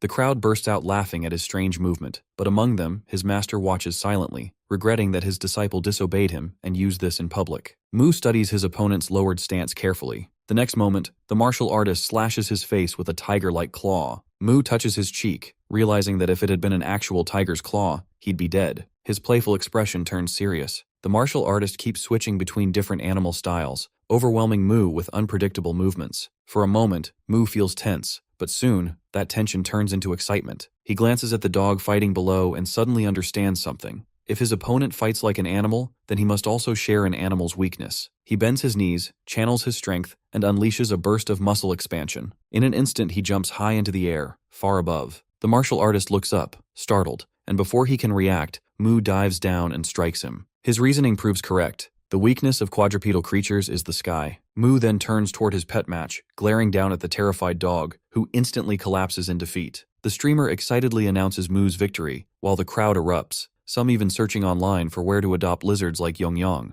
Yongyang, meanwhile, grumbles at Mu about his magic. After 5 matches, the winners advance to the finals. The 6th match begins, which will determine the second finalist. Mu steps up for his next fight. His opponent is none other than boxing diamond breed, Guak Cheol, whom Mu has already defeated once. Mu looks thrilled to see him again. Poor Guak Cheol, on the other hand, looks absolutely terrified. Guak tries to console himself that he can win, he just needs to make sure not to let his guard down like last time. With that thought, the match begins. Both of their fists collide, and our boy shouts in pain because Guak is wearing a cast, a souvenir from his last beating at Mu's hands. He doesn't know that the immense pain also makes Mu feel alive. There's a twisted excitement gleaming in his eyes. Guak realizes how dangerous Mu truly is, but decides to tread carefully. His first plan is to throw a few jabs to shake Mu's focus, then finish with a kick, assuming Mu won't expect jabs and kicks since they're not part of boxing training. Unbeknownst to him, Mu already notices the subtle movement of his knees. Just as Guak is about to launch the kick and has the audacity to taunt him about it, and before Guak can strike, Mu punches directly at his knee, mimicking the same technique he once saw Cheol use. The strike completely rattles Guak. Without giving him a moment to recover, Mu spins and lands a brutal punch to his face, sending him crashing to the ground. Mu even bends down, ready to bite his ear, which terrifies the audience. With that victory, he secures his spot in the final match against the undefeated champion. The crowd erupts in praise for Mu's relentless fighting style, while he himself is buzzing with excitement to begin his 3rd fight in a row. He raises his fists, ready for the next bout, but before he can make a move, the champion greets him with a swift crescent kick that knocks him back. Mu immediately understands this opponent is fast. She strikes him with relentless kicks, not giving him a moment to catch his breath, yet our boy dodges them effortlessly. Mu quickly understands that her attacks carry the weight of someone from a higher weight class, just as expected from a member of Gdori. Her reach is impressively long too. With that realization, he deliberately makes his expression sulky, pretending to be hurt, which makes her pause for a second, wondering if he's actually in pain. Mu knows he can't get close to his opponent easily, but still, he rushes toward her. Once again, her sharp kick stops him in his tracks, followed by a quick jab. He tries to extend his range by adding a kick of his own, but she ducks effortlessly, reading his movement like a pro. In this exchange, our boy not only takes a few hits but also counters with spinning kicks of his own, refusing to back down. She is stunned to see his sudden back whip kick. As Mu steps back, he notices the height difference between them, realizing that her tall frame makes her body less suited for close combat. She jumps again, striking from mid-air with another high kick. Observing her movements, Mu quickly figures out that all her attacks target the upper range. Before her kick can land, he steps back and drops down onto all fours. Now he's in quadrupedal mode, just like the Chinese martial artist he fought earlier, to counter her high attacks. He's hoping this stance will help him find an opening. She launches another kick, but this time he easily dodges with his lowered stance. She isn't used to this kind of low ground movement, and it makes her tense. Meanwhile, the audience grows wild with excitement, cheering for the unpredictable match. The Chinese martial artist is baffled to see Mu flawlessly using the quadrupedal mode he himself spent 5 years perfecting. Even his master is impressed by Mu's adaptability, though he reminds himself quietly that his bet is still on the champion. The champion tries again to land a decisive kick, but Mu moves around like a cockroach, dodging every strike. She suddenly senses movement behind her and attacks instinctively, only to realize there's nothing there. Mu is already in front of her. In the next moment, he channels his energy and unleashes Imitation Fist, Behemoth Fist. The story flashes back to our hero's original story. He is from Earth, but doesn't stay there for long. After becoming Earth's leader, he moves to a planet designed by Lucifer, though not by his own choice. This realm is brimming with mana, and the animals here have evolved into terrifying monsters because of it. Day by day, Mu grows stronger as he defeats these beasts one after another. Among all the monsters he faces, Behemoth stands out as the strongest of them all. That's why he uses the hieroglyphic fist, an imitation of Behemoth's fist, in his match. For this purpose, he rearranges his muscles to closely mimic the monster's power and strikes the champion's side. She is thrown back and winces in pain. Before she can recover, he readies his fist again to attack. But before he can land the blow, the streamer announces that the match is over since it went out of bounds. Everyone is baffled to see the champion defeated by our guy. They're equally confused by the abrupt end of the match. The streamer quickly ends the broadcast, then turns to him with a smile, promising to give him the prize money. However, in the back alley, she clarifies that she only said he needed to win to get the money, but the real deal is that he must defeat her to earn it. Before he can react, she launches a flying knee kick that knocks the air out of him. That's when he realizes she's Kim Chung-gu, a member of the Gdori group. Mu had already guessed she might attack, but he doesn't dodge because he wants to fight again. Now he regrets that decision. The kick is so powerful he can barely move. Chung-gu walks out of the alley, urging her champion to hurry, muttering that she almost lost $1 million because of him. With that, both of them run away, leaving our boy bruised but still burning with determination. Meanwhile, our boy growls in pain and calls for his peer to bring a healing potion. At the same time, Hyung rushes off in a panic. He made a terrible mistake. He lost 5 million won from his mother's account on gambling sites and now fears the beatings that will follow. He sees no way out but to gamble again to win the money back. Instead, he goes to a shop that offers collateral loans to students if they offer to mortgage something valuable. He brings Yong. The receptionist has no idea what creature Yong is, and told by Hyung it is a tuatara, an unusual reptile from New Zealand, except this one is a mutant with wings and horns. Hyung lies, saying he can sell it for hundreds of millions.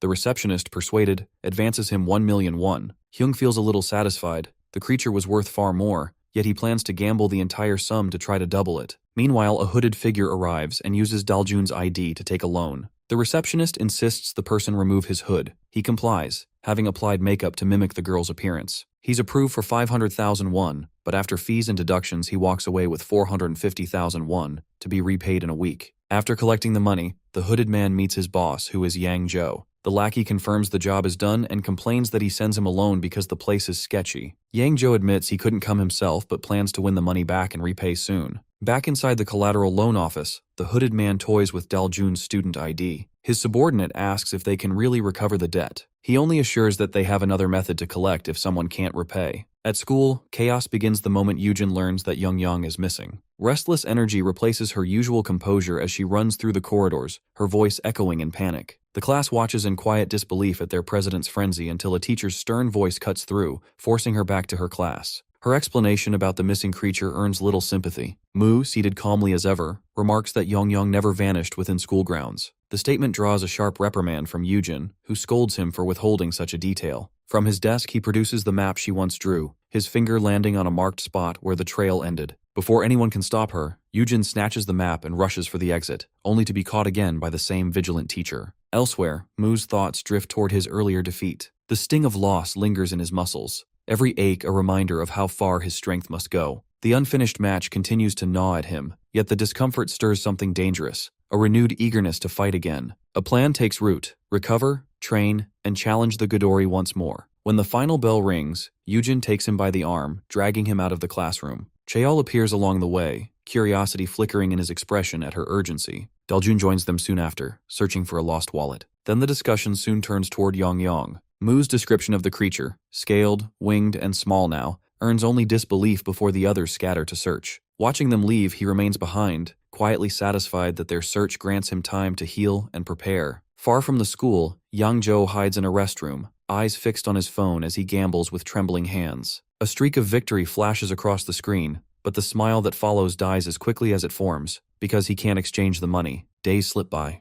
The search for Yang yields nothing but frustration. Yujin and Daljun, both drained, rest on a park bench, their conversation fading between apologies. Yujin speaks of exams and responsibility. Daljun brushes it off. Yet beneath the words lingers resentment toward Mu, who remains detached from the search entirely. Rising from the bench, Yujin leaves to buy a drink. Behind Daljun, a shadow approaches, a man carrying a student ID. When Yujin returns, only the empty bench remains. Daljun has vanished. A few days earlier, Mu observes the class teacher with a sharp, appraising gaze that makes the man visibly uneasy. His straightforward remark about the teacher's muscle tone only deepens the awkwardness. And the teacher, blushing under the unexpected scrutiny. Then our guy exclaims to train the same training of his teacher. Now, in the present, Daljun stands inside the office of the Collateral Loan Company while demanding the return of her student ID. The clerk, uninterested and detached, insists that the ID was used to secure a loan under her name. Her protest, laced with disbelief, fills the space. At the counter, the so-called young master slams a hand against the table, his expression sharp with feigned authority. His accusation cuts through her confusion, claiming she already borrowed the money. The clerk backs his statement with a cold assurance that the ID will remain with them until repayment. Realizing there's no other way, Daljun asks for the exact amount owed. The figure, 500,000 won besides the interest, due within a week. She promises repayment within the deadline. He warns her to be punctual, reminding her that they already know her school and class. She promises again and leaves the office while asking him to keep her ID secure. When she leaves, he remarks dryly about how young people lack common sense, which immediately offends his young master. Even when he tries to clarify that the comment wasn't directed at him, the young master orders him to call his uncle. Later, as the worker locks the office and leaves the key hidden in a plant pot, Daljun quietly emerges from her hiding spot. She decides to retrieve her student ID herself since she has no intention of paying those scammers. Finding the key, she slips inside the office, unaware of the shadowy figure trailing behind. After rummaging through drawers and shelves, she finally spots her student ID. Just as she prepares to leave, something catches her attention, a faint shadow from the wardrobe. Opening it, she freezes at the sight of Yang inside. Before she can do leave, Yang Joe appears behind her, swiftly covering her mouth and motioning for silence. He recognizes that she's the one whose wallet he had stolen earlier. Yang Joe quickly reasons, saying she must have come to retrieve her student ID and claims he's here for the same reason. He advises her to leave quietly, promising he will do the same. Moments later, Daljun steps out of the office with Yang,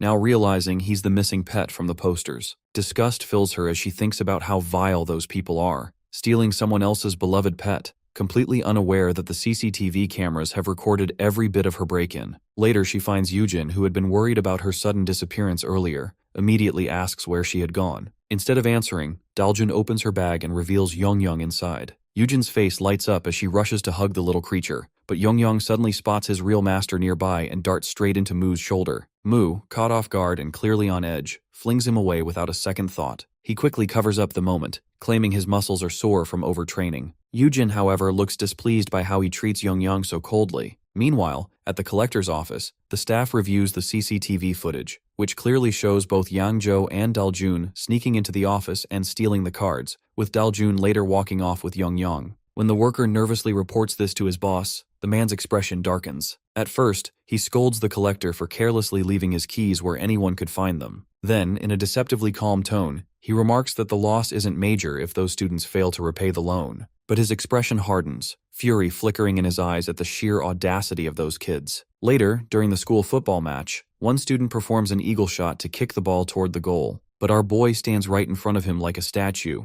When the ball slams into him, his expression twists into something wild, almost psychotic, as if he's ready to beat the poor player to a pulp.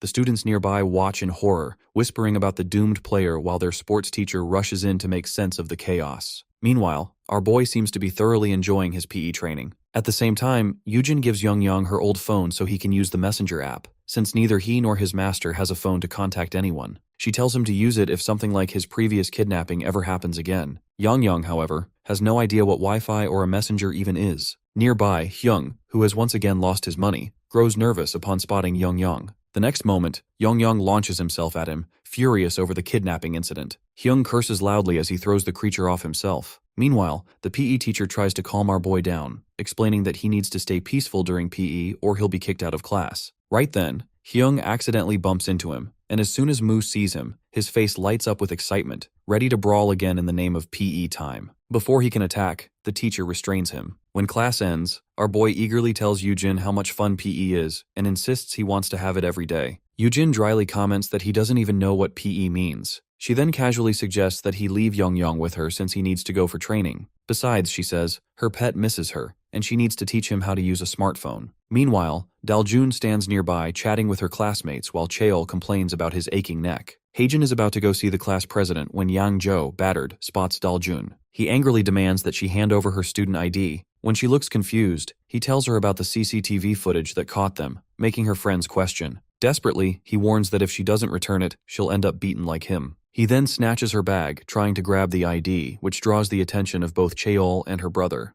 Both boys charge forward as Yang Joe threatens to hit Daljun unless she gives him the card. Before he can act, they strike first. But their attacks are suddenly blocked by our boy, who grins and declares that he got here first. Yang Joe freezes, startled by their sudden appearance. Realizing he's outnumbered 3-1, he grabs Daljun and bolts. Cheol and Heijin sprint after him, trying to save her, while our boy follows close behind, eager to join the fight. After a while, Yang Joe reaches the same alley as before and throws Daljun roughly to the ground. He turns to face the three of them, realizing no one will see what happens here. Recognizing them as Iljimai, he takes his stance and challenges them to come at him. Our boy is ready to go first, but Heijin reminds him that he is the one who blocked their attack and asks whether he will take responsibility if something happens to his sister. Mu senses his anger and asks to let his emotion vent with a fight and offers him to fight with Yang Joe first, then he will take it from there. At that moment, Yang Joe grabs his shoulder hard. He excitedly turns to Yang Joe and attacks him, but it misses. A leg sweep slams our guy on the ground. At that moment, Heijin rushes ahead and takes his sister's hand because he can find a situation in which he can avoid fighting. He will grab it. Yang Joe notices both siblings going away. Meanwhile, Mu realizes that his training is fruitful as he does not feel pain in his back. Then he contracts the back muscles and expands them to rise from the ground and get ready to fight again. Kang offers his help, but he declines it. Yang Joe again attacks him as he grabs his hand with one hand and collar with another. Then again, using shoulder throws, he slams him to the ground.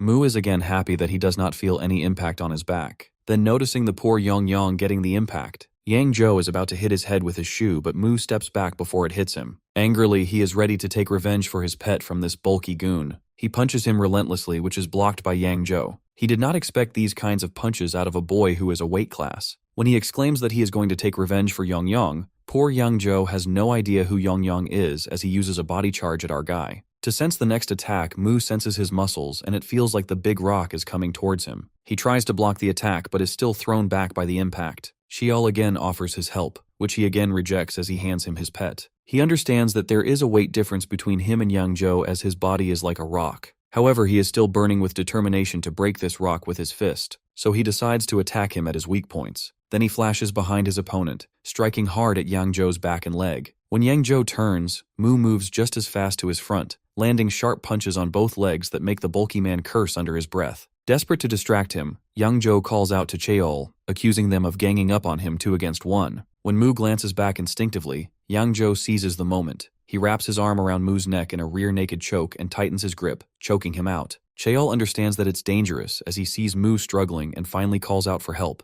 Cheol rushes toward them, ready to pull Yang Joe off, but before he can reach, Mu manages to choke out a hoarse command, telling him not to help. Cheol freezes mid-step, uncertain. Then Mu's expression shifts into a grin, wild and confident even with the choke pressing against his throat. He repeats it that not to help him. Yang Joe's powerful grip tightens around his skull, and Mu feels the pressure crushing his blood vessels. The flow of blood to his brain slows down, and if this continues for even a few more seconds, he can be unconscious. But just then, a smirk forms on his face as he activates his neck muscle strengthening technique. He immediately follows it with a sharp contraction of his neck muscles. His plan becomes clear in his mind that if he can create even a small space between his throat and Yang Joe's arm, he will use his forearm muscles to their maximum strength and break free. In one sudden burst of power, he releases all that energy at once and rips himself free from Yang Joe's hold. His opponent's arm trembles from the force and he stares at Mu in anger, mocking him. Our boy studies him carefully and realizes that Yang Joe's defense has weakened. He knows that now is the time to end this with one powerful and precise strike in the center and tightens his fist. A few days earlier, the teacher tells him to watch carefully as he demonstrates on the gym machine. He explains that many consider posture as the most crucial part of exercise. Holding the weight at full extension, the trainer shows how proper control makes a difference. He mentions that his lower body feels stable and that his muscles work smoothly through the 10 repetitions, giving excellent results. When he finishes, the trainer turns to Mu, who holds the weight just like he did, and asks if he plans to keep training and points out that the weight must feel heavy on his neck. But he keeps it there, showing his best effort despite the strain. The trainer observes him closely and warns him not to push himself too much, but Mu simply replies that he feels all right. In reality, Mu had mastered the art of controlling every muscle fiber in his body. Each fiber responded exactly to his will, and he could shift muscle density from one body part to another, strengthening specific areas when needed. Breaking through stone no longer seemed impossible because his entire body worked as a single, powerful system. He rarely used this ability, but right now the situation called for it. In that old memory, the trainer could only watch in stunned silence as Mu continued lifting with ease. Returning to the present, Mu feels his muscle fibers moving from his left arm into his right, concentrating strength where it matters most. Chiol checks on him, and Mu recalls his friend's previous match and realizes he had been right all along. He charges forward, gathering all his power, and drives his fist directly into Yang Joe's core. The strike lands on Yang Joe and his body collapses to the ground. Mu stands over him and a dark smile forms on his face as he silently claims his victory. Meanwhile, Heijin and Daljin walk together on their way back. Heijin glances at her and asks about the man who has been following her lately. Daljun hesitates, but finally admits that she didn't want to trouble her brother with it. She explains that she lost her wallet some time ago, and the incident spiraled into a complicated mess involving her ID card and money. She tells him everything that happened.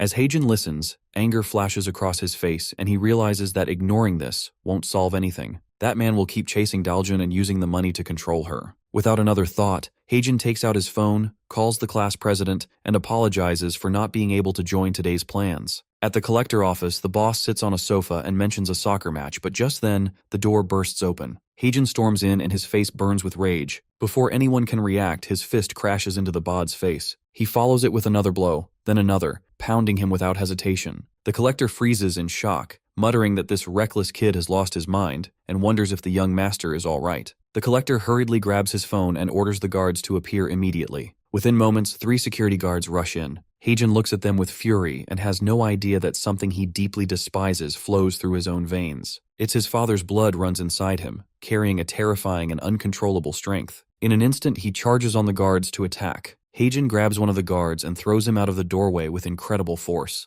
Within seconds, all 3 guards lie on the floor in a miserable state. Heijin looks at the boss, demanding to know why he keeps asking for repayment of money that was never took in the first place. The boss, bruised and shaken, struggles to speak and asks if Heijin even understands who he is dealing with. Heijin calmly tells him that it doesn't matter who he is, and if he keeps bothering people, the consequences will not be pleasant. He steps over one of the fallen guards and walks out of the room without looking back. The young master slams his fist against the floor, in frustration, and mutters to himself that he no longer knows how to deal with this situation. While Mu walks alongside Cheol, he admits that it has been a long time since he felt this much excitement during a fight. Cheol looks puzzled, and asks about the strange technique where Mu's arms seem to shrink, and then expand. He raises his arm to show him, and the veins swell across the surface. Cheol tries to copy the movement, but his hand only trembles weakly, unable to produce the same effect. Mu explains that he still hasn't learned to control his muscles properly, and instructs him to listen carefully to what his body is saying. Every muscle has its own unique reaction, and one must understand each of them individually. Only when the mind and muscles connect completely can a person gain true control. Cheol continues to practice the movement again and again while he leaves. Yongyong, sitting on Mu's head, questions why he is sharing so many of his secrets. Our boy replies that watching Cheol grow stronger makes him look forward to fighting him again someday. Yongyong agrees that fighting powerful opponents helps one grow faster. Our dude adds that he must also become too strong to defeat Lucifer with an evil smile spreading across his face. Yang mentions that Lucifer is still trapped behind the barrier, so they have plenty of time to prepare. Mu immediately corrects him that time is running short because Lucifer has the power to break the barrier and come to Earth soon. From now on, training becomes their only priority. Meanwhile, the young master then visits his uncle, Choi Sung-gil, and complains about how well their operation had been working before this mess. He explains that they start by lending small amounts of money, but the repayment system is designed to make it nearly impossible to clear the debt. The interest grows quickly, and when people struggle to pay, they are sent to a baccarat gambling site owned by the same organization. Everything had been running perfectly. Choi Sung-gil laughs and accuses his nephew of talking too much because he's scared of losing control of the business. He tells him that facing problems is part of the job and that he shouldn't be afraid. Instead, he should treat these setbacks as lessons. However, Choi admits he's disappointed because those guards were assigned to prevent such incidents. He promises to talk to them personally and advises him not to be too harsh on the younger members, putting his arm around his neck. At another location, the guards receive a severe beating from their boss. They hang their heads in shame, too afraid to speak. The boss yells at them for losing to a high school student and demands to know if they feel any sense of embarrassment. He realizes he would rather die than suffer such humiliation. Pointing a stick at one of them, he orders one of them to open his mouth. He places a pill inside and commands the others to take him away. He warns them that if the guard spits the pill out, he will be killed immediately. Inside an elevator, Choi Sung-gil discusses the business model with his nephew. He admits that the operation runs smoothly, but points out a problem that their main targets are students. Since young people don't have much money, the profits remain small. As they step out of the elevator, Choi gestures toward the scene ahead. A large crowd has gathered around a fighting arena. The nephew looks confused and asks what's going on.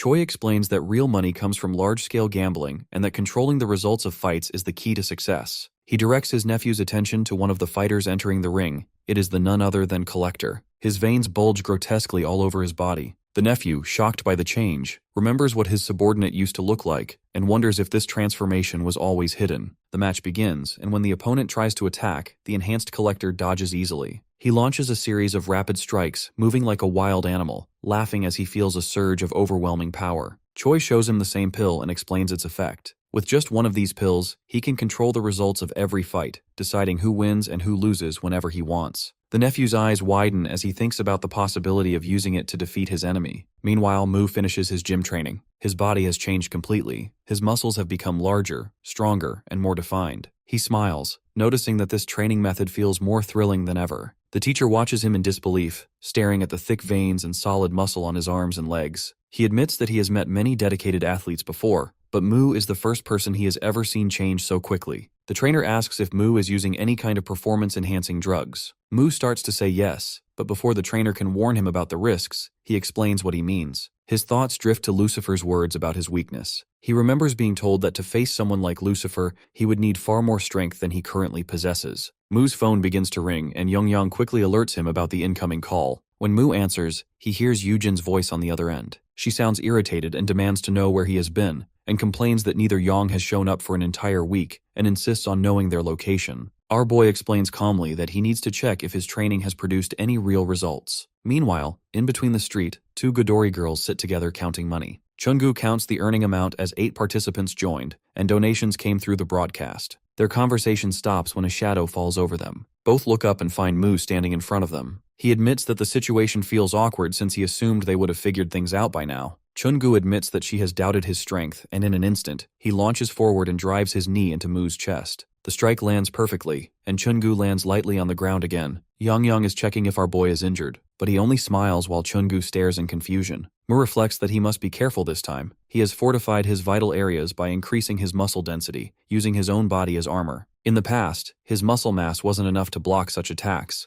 but now everything has changed and these blows no longer pose any danger. He then steps forward and unleashes a flurry of powerful punches at Chungu. He feels the advantage has shifted completely in his favor. His kick lands hard, sending shockwaves through Chungu's body. He then grabs Chungu by the leg and lifts her into the air. Chungu glares at him and asks if he really thinks he has won just because he's stronger now. She slams her elbow down on Mu's leg, forcing him to release his grip. Landing back on her feet, Chungu acknowledges Mu's improvement, but declares he will fight seriously this time. She rushes forward and attacks again, first with a horizontal elbow strike, then a rising one, and finally a spinning elbow. Just as she prepares to continue, she notices something strange that our dude doesn't even try to dodge. Instead, he grins and tells her that she is caught. His muscles tighten as he grabs Chungu's shirt and throws her over his shoulder, slamming him onto the ground. Mu lifts his foot to stomp on Chungu's head, but Chungu rolls away just in time. Mu activates the muscles in both his upper and lower body, propelling himself forward with full strength. His body slams into Chungu like with body ram, sending her flying backward.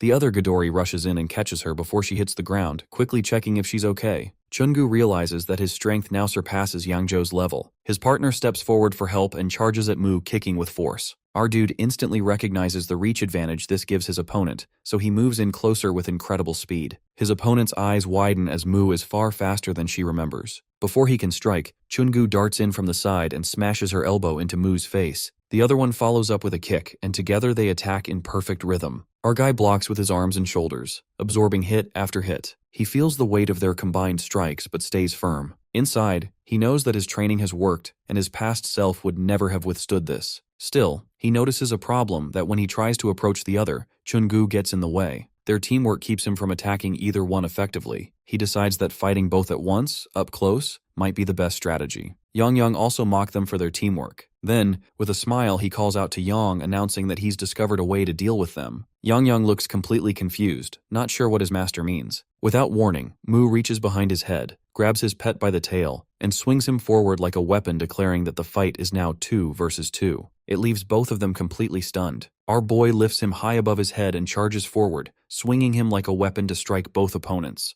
Chungu rushes in and grabs Mu's arm to stop the attack, while his green-clad partner launches a sharp kick. The poor dragon slips out of his grip and flies through the air, but he quickly catches him again before he can hit the ground. Chungu realizes that fighting with a weapon creates its own weakness. The hand holding it becomes limited in movement, so closing the distance cancels that advantage. Acting on this thought, she steps in close and drives a powerful uppercut into Mu's jaw. Young slips free once more and spins through the air, crashing into the Gdori's face with a dragon kick. At the same time, Mu delivers a crushing headbutt to Chungu. He tightens the muscles in his neck beforehand, which lessens the impact on his brain. With equal force, the one who receives the hit always takes the worst damage. A large lump quickly swells on Chungu's forehead. The other rushes to check on Chungu, then sprints toward Mu in anger and swings a fierce kick at Mu's side, but he strengthens his side muscles and catches the leg mid-air. He then slams his elbow down on the trapped leg, making the girl cry out in pain. The champion reacts quickly and kicks Mu across the face with her free leg. Mu's eyes snap open, and he grabs that leg too. Now holding both legs, he pauses to think. Grappling usually suits him better than joint locks,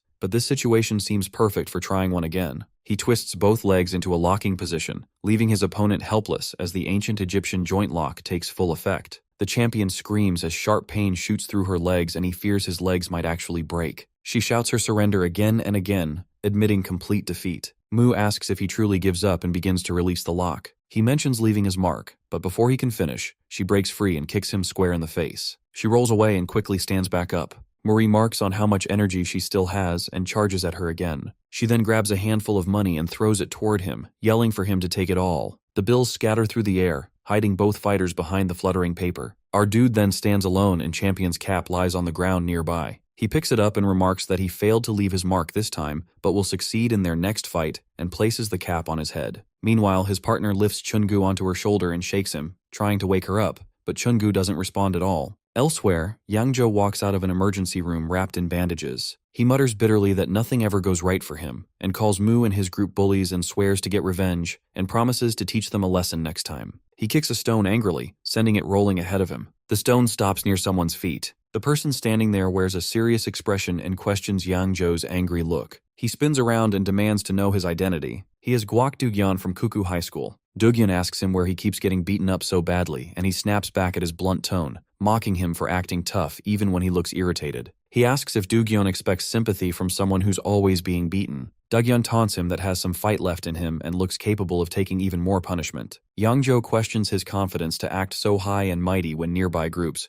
especially Chungu's, keep beating him down. His anger flares and he grabs Dugyeon by the shirt. Without hesitation, Dugyeon pulls out a pill and swallows it. In an instant, his aura turns fierce and threatening. He warns Yang Joe that if he keeps running his mouth, he will make sure every tooth in his mouth gets knocked out. Later, Yang Joe lies battered and bruised on the ground, the result of the brutal beating Dugyeon delivered. The next day, the two Gdoris walk and Chungu just finished getting his bandages wrapped. She questions why she threw away all their money instead of saving a portion. The other informs that she even lost her hat during the chaos. As they complain that the whole day turned into a complete waste, suddenly, Dugyeon steps into their path. Chungu demands to know what he's doing there. Dugyeon silently takes out another pill, swallows it. His aura darkens once more, as he states it's their bad luck to run into him. As soon as Dugyeon swallows the pill, his heart begins to glow and starts radiating energy. He steps closer to his targets, and his usual quiet nature turns into violent aggression, and explains that capturing Yang Joe means only one opponent remains, and defeating them mean he will not need Gdori. Once that happens, he will rise as their new leader. Power surges through his body, and he charges at the girl with wild strength. Chungu is in shock as Dugyeon reaches for her head, but she barely manages to dodge his attack. He doesn't stop and keeps swinging at her with non-stop strikes. Her partner rushes forward just in time, launching a powerful kick while Chungu also tries to counter with an elbow aimed at Dugyeon's head. Both of them freeze for a moment in disbelief. One feels as if her kick has hit solid steel. Dugyeon's body feels unnaturally hard and stronger than any human muscle should be. Dugyeon catches her leg easily and throws a crushing punch straight into it, making a sound like bone cracking. She falls to the ground screaming in pain. Chungu curses loudly and attacks Dugyeon with a furious series of punches, but he doesn't even flinch. He grabs her face and mocks him, saying her punches only tickle. Then he seizes her face, and she gasps in horror, unable to understand what he's done to make himself so powerful. Dugyeon slams her head into the floor with incredible force, leaving cracks along the wall. Chungu pushes herself up again, but Dugyeon only laughs and mocks them. When Chungu collapses on the floor, he turns away, pleased with himself, and mutters that he finally managed to say a perfect villain line. Later, the two injured fighters rush to the hospital for treatment. Meanwhile, Dugyeon meets the hooded guy who praises his impressive performance. Dugyeon, breathing heavily, demands to know what kind of substance he just took since the power feels insane and uncontrollable. The hooded man tells him to focus on finishing his mission. Capturing all the remaining Gdori members will fulfill their deal. Dugyeon claims confidently that he can crush anyone now and then asks why the hooded man doesn't take the pill himself if it's so powerful. The hooded figure recalls his uncle's warning that the pills have severe side effects. The stronger the power, the worse the damage. The user's personality turns violent, and repeated use can even make the body explode. Now in present, he quickly answers that he prefers herbal medicine instead. Dugyeon wonders what herbal medicine has to do with anything, but he gives no answer. Elsewhere, our boy searches for Gdori girls. Earlier, Yujin told him that Chungu also attends Whistle High School. Yang pops his head out of the bag, confirming it. Mu asks for directions, but Yang teases him for acting like an old man who still needs drawings to find places. Using the phone's navigation, Yang guides him to Whistle High. Mu, still wearing the cap, stops in front of the school just as the Gdori member comes out, walking on crutches. She notices the hat on his head is hers. She then leads our boy to the hospital where Chungu lies in bed, his body wrapped in bandages. Mu asks what happened to her, and she explains that some maniac attacked them out of nowhere the previous day, leaving her in this state. She adds that it wasn't our dude who did it and informs them they already reported the incident to the police. The attacker hasn't been seen since, and Dugyeon has disappeared from school entirely. Just then, a sudden noise echoes behind them. They turn to see another patient in the next bed, Yang Joe, covered from head to toe in bandages, yelling Dugyeon's name in rage. He tries to sit up while cursing him non-stop. The doctor rushes in, panicking as his body starts shaking violently. He yells that the patient is going into shock and frantically searches for the missing painkiller. Yang Joe admits to our boy that even though he doesn't like him, he has something important to tell him. He explains that Guak Dugyeon has changed completely after taking some pill. He was a pushover in the Gdori gang, but now he has become the strongest opponent. Mu listens carefully, realizing that his first impression of Dugyeon was completely wrong, but seeing Yang Joe's beaten condition leaves him no choice. He decides that he must confront Dugyeon himself and asks about his location. Gdori champion replies that nobody knows and even the police are still looking for him. Our boy decides to track Dugyeon down on his own. Later, Mu carries several boxes hiding himself behind the teacher, while the teacher lectures about the importance of daily exercise and insists it's not for his own benefit. As he listens, Mu's mind drifts back to Dugyeon. He wonders how to find someone who seems to have disappeared completely. Meanwhile, in the distance, Dugyeon holds Haejin's photo while speaking on the phone. He tells the person on the other end that his target has already arrived. The voice angrily warns him not to expose his drug use by acting recklessly. Dugyeon hangs up impatiently, muttering about how long he still has to wait. From the classroom window, Dugyeon spots Haejin standing outside. He compares the face with the photo and confirms the match. Without hesitation, he swallows a pill and bursts through the door, shouting Haejin's name. Haejin turns toward the noise and sees Dugyeon, pointing at him and warning that today will be his last day alive. Dugyeon storms into the room with wild eyes, making every student freeze in terror. He grabs a student's chair. That student, still seated in it, picks it up and throws it at Haejin. Haejin dodges it, and the chair goes through the window, shattering the glass into pieces. Panic spreads as students whisper in fear, asking about his identity, shouting for the teacher. Haejin steps forward, demanding to know what Dugyeon wants. Dugyeon answers with a furious charge, shouting that resistance is useless. His punch hits Haejin so hard that he crashes into a bookshelf. A second hit follows immediately that he dodges, driving Dugyeon's punch deeper into the shelf. Haejin realizes that he can't just take his attacks like this, and he clenches his fists and declares that he'll fight back. With a burst of strength, he lands a hard punch on Dugyeon's chest, making him flinch in pain. Encouraged, Haejin follows up with another strike to the chest, forcing Dugyeon to stumble backward. Dugyeon smirks, calling the hit just a tickle. So Haejin throws another furious punch, but Dugyeon grabs his hand and crushes it until a sharp crack echoes through the room. Haejin screams in agony while students gasp and start shouting for help. Outside the classroom, more students gather, some calling teachers as the noise grows louder. Daljun and Cheol push their way through the crowd. When Daljun sees her brother being hurt, she throws her slippers straight at Dugyeon's back. The impact makes him turn, glaring at her. She yells at him to let go of her brother right now. Dugyeon refuses and raises his fist, stepping toward her. Before he can attack, Cheol rushes in from behind and punches Dugyeon, shouting that he has no right to cause trouble at someone else's school. The distraction gives Haejin just enough time to pull his injured hand free. He thanks Cheol quickly, then faces Dugyeon with burning anger. He warns him that touching his sister was a mistake he'll never forgive. With fury fueling his strength, he charges at Dugyeon. Downstairs, the teacher hears the chaos and looks up as students rush by, whispering about a fight involving the Gdori gang. The teacher demands an explanation, and one student blurts out that a serious fight has broken out in a third-year classroom. Cursing about troublesome kids, the teacher runs toward the noise. Nearby, Mu drops the boxes he was carrying when he hears it. His excitement sparks immediately, and he dashes off toward the classroom, eager to join in. At that moment, Yongyang senses something, so he quickly emerges from the bag and warns Mu that there's mana in the area. Heejin rushes forward with full force while Cheol attacks from another side. Doogyun notices Cheol's movement and turns his focus toward him, raising his fist to strike. Cheol quickly dodges the blow and thinks that this opponent relies only on strength, throwing simple punches that are easy to avoid. Doogyun roars in anger and spins his body to continue his assault on Cheol. At the same moment, Heijin kicks the back of Doogyun's shin with precision. The impact makes Doogyun fall to one knee as he grits his teeth in frustration. Heijin takes the chance to jab his finger into Doogyun's eye, reminding himself that even the strongest body still has weak points. Heijin and Cheol attack together, landing multiple punches on him. Despite the hits, he stands back up, cursing loudly. His gaze shifts to a student nearby. Doogyun rushes toward him and grabs him by the collar, demanding another pill. The student sighs in disbelief, asking why the situation keeps getting worse. Doogyun insists he needs just one more pill, declaring he was hired to catch someone. He shouts that the target caused trouble over unpaid debts, and promises that one more pill will be enough to capture Lee Heijin.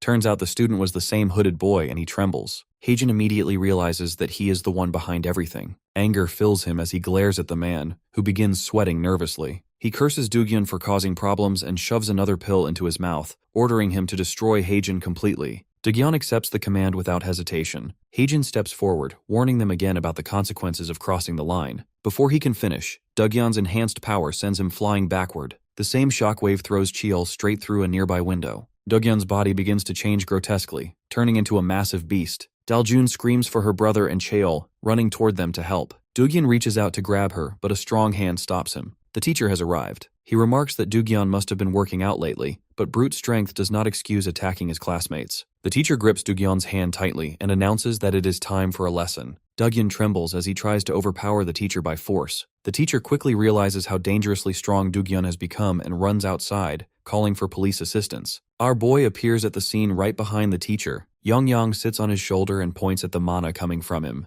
Mu's eyes shift toward the students standing nearby who point at Yongyang and claim him as his property. But as he steps forward, his foot slips on a stray slipper, making him curse as he loses balance and slamming hand on Mu's face. Mu grabs his head and drives his elbow straight into his face, sending him crashing to the ground. He yells at Doogyun to attack and take down our boy. Doogyun agrees immediately and charges at Mu with a raised fist. Just as the punch is about to land, Doogyun's body suddenly changes back to his normal form. Shock spreads across his face as he realizes what happened. Yongyang has drained all his mana. Doogyun still tries to punch, but Mu counters with a single strong hit to his face, knocking him down. Mu continues beating him until he stops moving. Yongyang studies the mana he absorbed and remarks that it feels strangely familiar, carrying something special within it. After the fight, Mu stands over Doogyun's defeated body, feeling that something about this victory is off. The fight had no real substance, so he orders Yongyang to return the mana to Doogyun. He agrees but warns that this mana is not ordinary, so he asks about the difference. Yongyang explains that the mana is unnaturally pure, not found on Earth unless given by a god through a sacred item. Since the deity stopped giving mana long ago, its presence means another power is interfering. Mu's suspicion deepens, so he asks him if it belongs to him, and Yongyang laughs nervously. As he returns the mana to Doogyun, his monstrous form begins to reappear. The story moves back in time to nearly 1,000 years ago in the divine realm. Mu stands in the domain ruled by the god of the Cyclops. In front of him towers an Ultra Cyclops in its giant form. The creature grips its weapon with all four arms and lets out a thunderous roar, commanding him to stop. It swings the weapon down toward Mu, but he rolls across the ground to dodge. The weapon dissolves into a spiral pattern and disappears, and Mu rises from the floor completely unharmed. The Cyclops returns to its normal size as the giantification effect fades. It pleads with Mu to stop irritating it so often, and Mu responds that he will stop only when he gets proper entertainment and promises to return soon. Yongyang besides him understands the failure of the Cyclops to meet their master's expectations, but soon grows thoughtful. He starts thinking of a way to ease his master's constant boredom. After a moment, he pulls out a rock. Mu looks at the rock and asks its source, and Yongyang explains that he got it from Earth and begins a special preparation process. First, he uses crushing magic to grind the rock into fine powder. Then he mixes the powder with any available liquid. Finally, he pours magical energy into the mixture until it forms a sphere and then draws its sign on it. Once done, he proudly presents it to him. Yongyang describes the finished product as a dough infused with body enhancement magic. He explains that feeding a small portion to an opponent before battle will boost their strength, making fights more interesting for Mu. To demonstrate, he breaks off a small piece and explains that this amount is enough for one proper serving because the magic inside is highly concentrated. Mu ignores the warning and takes the entire remaining portion. Yang tries to stop him, but Mu disappears before he can finish speaking. The next moment he feels the effect surge through his body. The enhancement works perfectly. He faces the gigantic Cyclops again and charges with unstoppable force. His attacks grow faster and stronger until he smashes the Cyclops away completely, and it crashes to the ground with tremendous impact. As it falls, one of the magical pills slips from the Cyclops and drops toward Earth. A divine barrier should normally block such interference, allowing only gods or authorized beings to pass. However, the pill somehow slips through and enters Earth's atmosphere. Yang watches helplessly as it disappears from sight. The story returns to the present, and our dude realizes that this situation has occurred before. Someone must have found one of those ancient enhancement pills. He finds this thought amusing and smiles. Dugyeon suddenly throws a punch at him, but Mu dodges by moving sideways. Mu clenches his fist tighter and swings again while closing in. Mu observes how durable this enhanced opponent has become. Dugyeon raises both arms, locks them together, and slams them down on Mu. The resulting explosion shakes the entire school, making students panic across the building. Mu escapes the blast just in time, but Dugyeon grabs him right after and lifts him high into the air. He shouts about his victory and throws Mu backward with all his strength. He smashes through a door, and his shirt tears apart from the impact. Yang quickly flies to his side to check his condition, and Mu asks how long Dugyeon's enhanced state will last. Yang examines the remaining mana and estimates that only 5 minutes remain before the effect fades completely. Mu repeats the time aloud, confirming it. Yang confirms and explains that surviving for those 5 minutes might be one way to handle this fight. He also offers to drain Dugyeon's mana again if Mu wishes. Mu thinks about it carefully, and 5 minutes means the enhancement will soon end, and he will lose the chance to fight Dugyeon at full power again. A dark grin spreads across his face as he stands up. He decides to end this battle within those 5 minutes. Elsewhere, in another place, Choi examines a small fragment of stone. He studies it for a while and decides that this amount will be enough. Footsteps echo nearby as someone approaches. The stone in his hand turns out to be a small piece of the same magical pill that once fell from God's dimension. Mu then tears his shirt apart in frustration,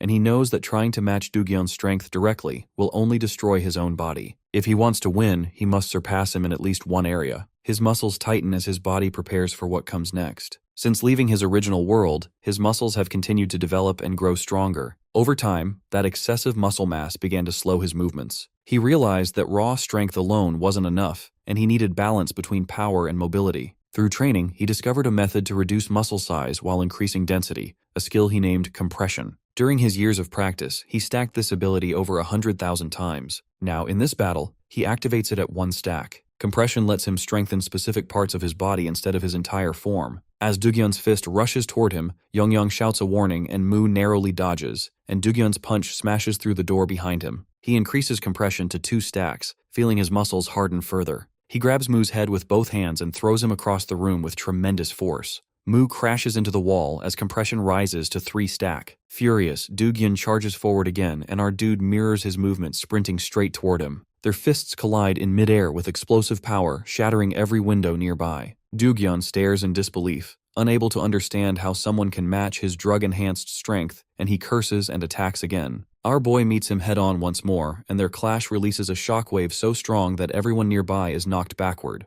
Dugyeon's arms begin to tremble as confusion spreads across his face. Our boy, however, understands exactly what is happening. When equal forces collide, the one focused on a smaller surface area always wins. He corrects Dugyeon's assumption that they are equal, declaring his own dominance. He knows he doesn't have much time left, and Dugyeon's enhancement will only last for a few minutes more. He rushes forward with explosive speed, striking Dugyeon with a devastating blow. The impact sends Dugyeon flying through the wall and out the school window. He crashes onto the ground below, where the teacher and guard rush toward him in panic. The drug's effects fade, and Dugyeon's body returns to normal. People around him shout and call for emergency help instead of the police. From above, our boy looks down at the wreckage through the shattered wall. Daljun slowly approaches him, but before she can speak, the student appears behind him and grabs Yang. He mocks our boy, declaring that Dugyeon was only the weakest among his options and promises to return with someone far stronger before tossing Yang to the floor. Yang rolls across the ground, grumbling about being treated roughly. He kneels on the ground, breathing heavily from exhaustion. Yang hurries to his side in worry, but our dude suddenly smiles. He latches onto the student's words about Dugyeon being the weakest. His expression darkens, and a disturbing grin spreads across his face, and it makes Yang nervous. Our boy demands to know more about these stronger opponents. Yang starts sweating in fear as he watches his master's twisted excitement grow. Meanwhile, in another place, Choi grinds a glowing blue stone into fine powder. His nephew enters and begs for more pills. Choi inquires how he ran out so quickly when it took months to prepare the last batch. He admits that he used 2 pills in one fight and still lost. Choi stares at him in disbelief that losing after using 2 pills should be impossible. Before they can discuss further, a sudden noise makes them both turn. The door swings open, and Choi demands to know who entered and how they got past security. Mu stands in the doorway and every guard outside lies unconscious. He steps inside calmly, saying that he came because he received an invitation. Then, with a cold smile, he demands to meet the strongest opponent they have.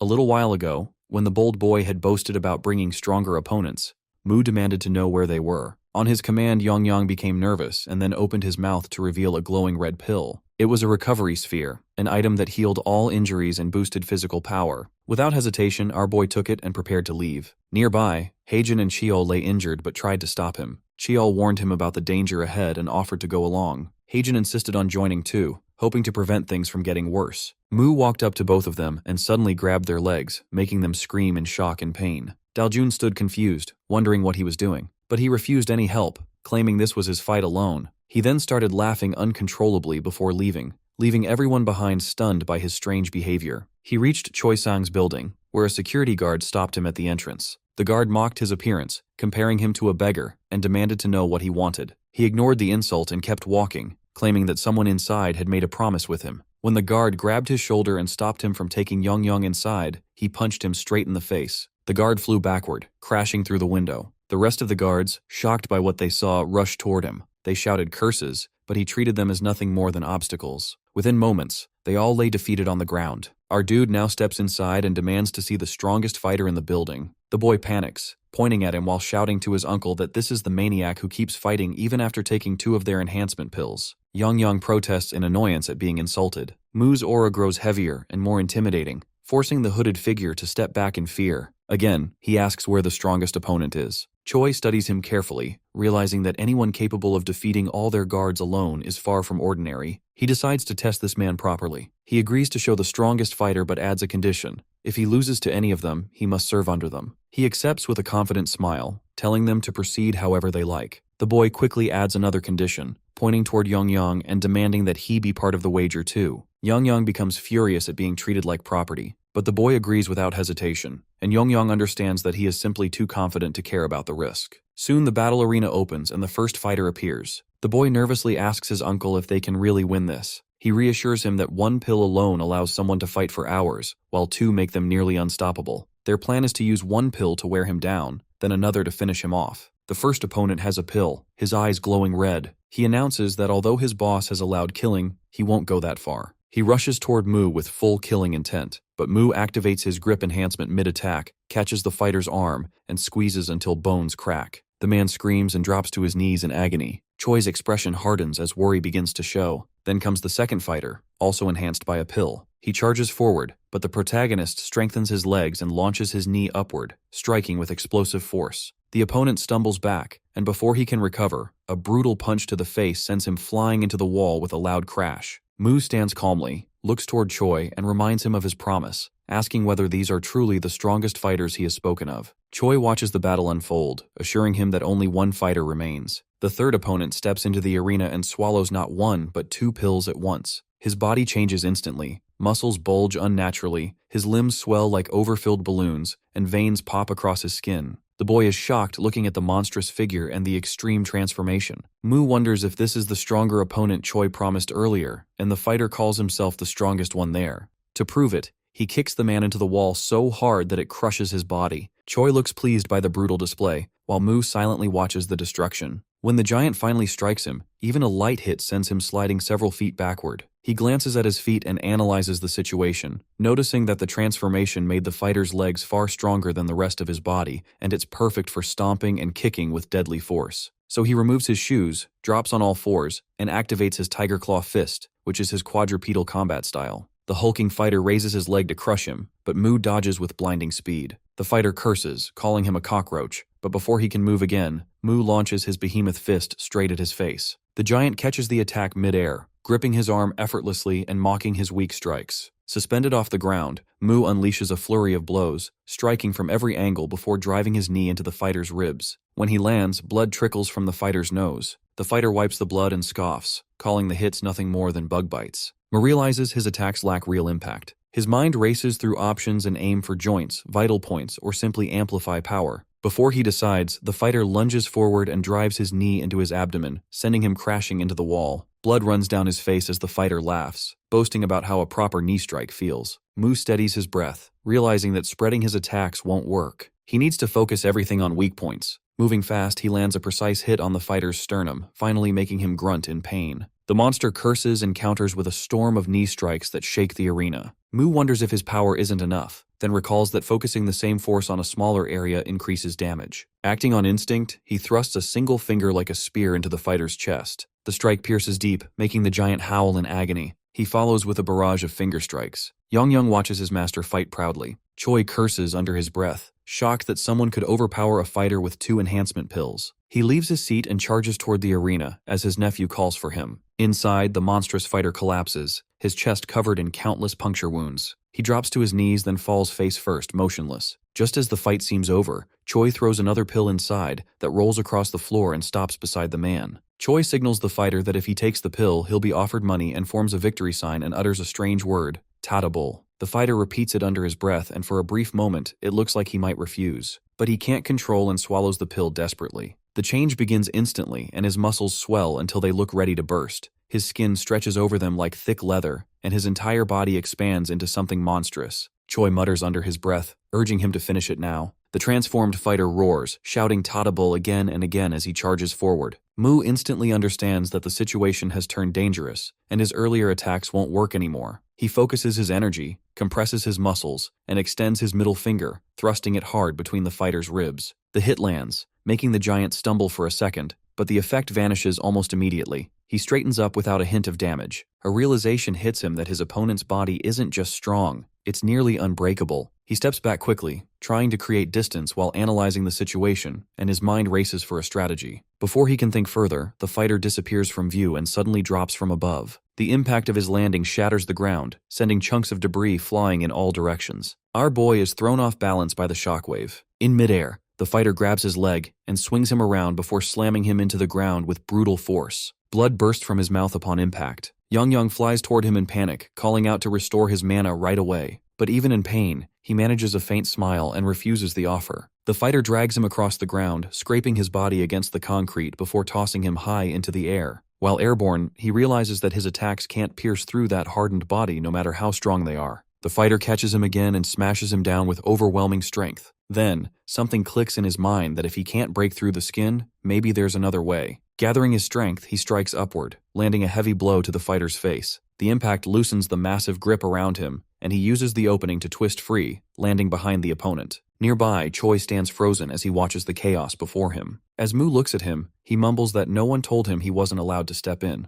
Our dude turns slightly toward him and, with a crazed grin, thanks him before bursting into laughter. Choi stares at him in disbelief. His thoughts are soon drowned by the crashing sounds of destruction. The fighter seizes our boy's leg again and hurls him through another wall. Choi's nephew screams and runs for his life. As Choi's gaze wanders across the wreckage, realization strikes hard. His building, his pride, the result of years of struggle since he was 13, lies in ruins. Everything he has built is destroyed in minutes. Mu steadies himself against the cracked wall, bruised but focused. His attacks have barely worked, except the one to the head, his only real target now. But getting close again won't be easy. The fighter won't repeat his mistake. Realizing that overthinking only slows him down, Mu exhales, loosens his stance, and lets instinct take over, fighting not with thought, but pure reflex. Mu pulls himself up and steadies himself. In an instant, the fighter disappears from where he's standing and materializes right in front of him. But Mu has already moved far back. The fighter freezes in shock, then realizes Mu has already kicked him and retreated to safety. Fury overtakes the fighter as he raises his fist, shouting mocking Mu that he can't scare him with such moves. He roars a challenge and charges straight at him. Their fists collide with tremendous force, creating an explosion that pushes both of them backward. The fighter's mind races, wondering that our boy still has energy left. Even so, that right arm can't possibly be usable anymore. But Mu drives his fingers straight into the fighter's eyes, pulls them out as blood pours down, then follows with another punch to the same spot. The fighter strikes back, his blow sending Mu flying far away until he crashes into the fighting arena below. He notices the pill's effects are ending. He launches himself upward, grips the arena ceiling, and drops down while shouting "Tada bull," planning to finish this quickly. Mu watches his descent carefully and dodges at the perfect moment just before impact. The fighter slams directly into the floor. The moment he lands, Mu stomps down on him, making him cry out in pain. Then Mu unleashes countless strikes on the grounded fighter. Choi and Yongyang watch the entire scene in shock. As Mu keeps attacking, the fighter shrinks back to his normal size as the pill has completely worn off. Mu's foot is badly injured, but a smile spreads across his face. Suddenly he starts laughing uncontrollably. Just then, the arena ceiling breaks apart and collapses down on him. Yongyang screams and runs toward him, calling his name frantically. Choi watches everything unfold, regretting the damage, as he only wanted to make some profit, and now this happens. He tries to think positively, reasoning that at least the building is still intact. But looking at the shattered, broken structure, he questions himself whether it's really safe, and worries about recovering from the damage with just the arena's fight money. Panic sets him as he realizes he won't be able to even let matches happen there. Yongyang reaches his master and tries lifting the ceiling, but it's too heavy. He remembers the dough and assumes that if he takes it, he'll be strong enough to move it. He immediately rushes out of the arena, jumps onto Choi's face, and demands the pills while biting him. Choi shouts in confusion and mocks him. Just then behind them, Mu's hand appears and moves from beneath the ceiling. Yongyang's attention snaps toward his master. Mu's body trembles as he rises from beneath the collapsed ceiling, shoving the heavy debris aside before finally standing upright. Yongyang feels relief that his master is alive. Mu looks around in confusion, trying to understand what has just fallen on him. Yongyang quickly explains that something suddenly broke and came crashing down. He tilts his head upward, realizing that the building itself has struck him. He raises his hand and clenches it tightly. A deep echoing sound follows as his muscles expand to their fullest limit. Yongyang recognizes that sound as it only happens when he forces his body beyond its natural boundaries. He then slams his fist into the ground with tremendous strength. The impact sends cracks crawling across the floor like a spider's web, shaking the entire structure. Both Choi and Yongyang lose their balance as the tremors grow stronger. Cracks spread through the walls and pillars, making the whole building groan. Choi screams for him to stop before the place collapses, and Yongyang shouts warnings about the danger. Mu doesn't seem to care. When he hears the word collapse, he asks what it means, and decides that it's exactly what he wants. He strikes the ground again, even harder this time. The fractures deepen, reaching the foundation itself. Within moments, the entire building begins to sink and crumble. Outside, Choi's nephew runs as fast as he can, the sound of destruction echoing behind him. When he finally turns back, there is nothing left, just ruins and clouds of dust filling the air. From beneath the rubble, Yongyang appears first as he claws his way out. Nearby, Mu lies on the ground, battered and broken. His body is covered in cuts and bruises, yet his face carries a strange satisfaction. He laughs weakly, saying the experience has been enjoyable. Under the wreckage, Choi slowly realizes that his building is gone. His business, his fortune, everything he has built has been destroyed. Regret fills him as he thinks about his spoiled nephew. Then his eyes catch the enhancement dough nearby. Yongyang glances at his master because if he known the situation would spiral into such chaos, he would have brought along more recovery orbs. Lucifer's interference had completely disrupted their careful preparations. Yet our boy, calm despite his injuries, dismisses Yongyang's concern. He assures him that his body will eventually recover on its own. Fighting again soon might be impossible, but he trusts that Earth's medical facilities are advanced enough to aid his healing. Before Yongyang can respond, a thunderous explosion shakes the ground behind them. Smoke billows upward, and from within it, Choi emerges with his form altered after consuming the enhancement dough. Yongyang instantly understands what has happened. Without hesitation, he steps forward, determined to protect his master. He insists that he will handle the fight himself, but Mu refuses to retreat. He declares that the battle is his to finish. Yet before he can take another step, his body gives out and he collapses once more. Towering above them, Choi bellows about vengeance for his shattered building. His massive frame trembles with rage as he raises a gigantic fist and brings it crashing down. The force would have destroyed our dude completely if Yongyang hadn't pulled him aside just in time. The ground splits and crumbles where the blow lands, sending a shockwave rippling through the debris.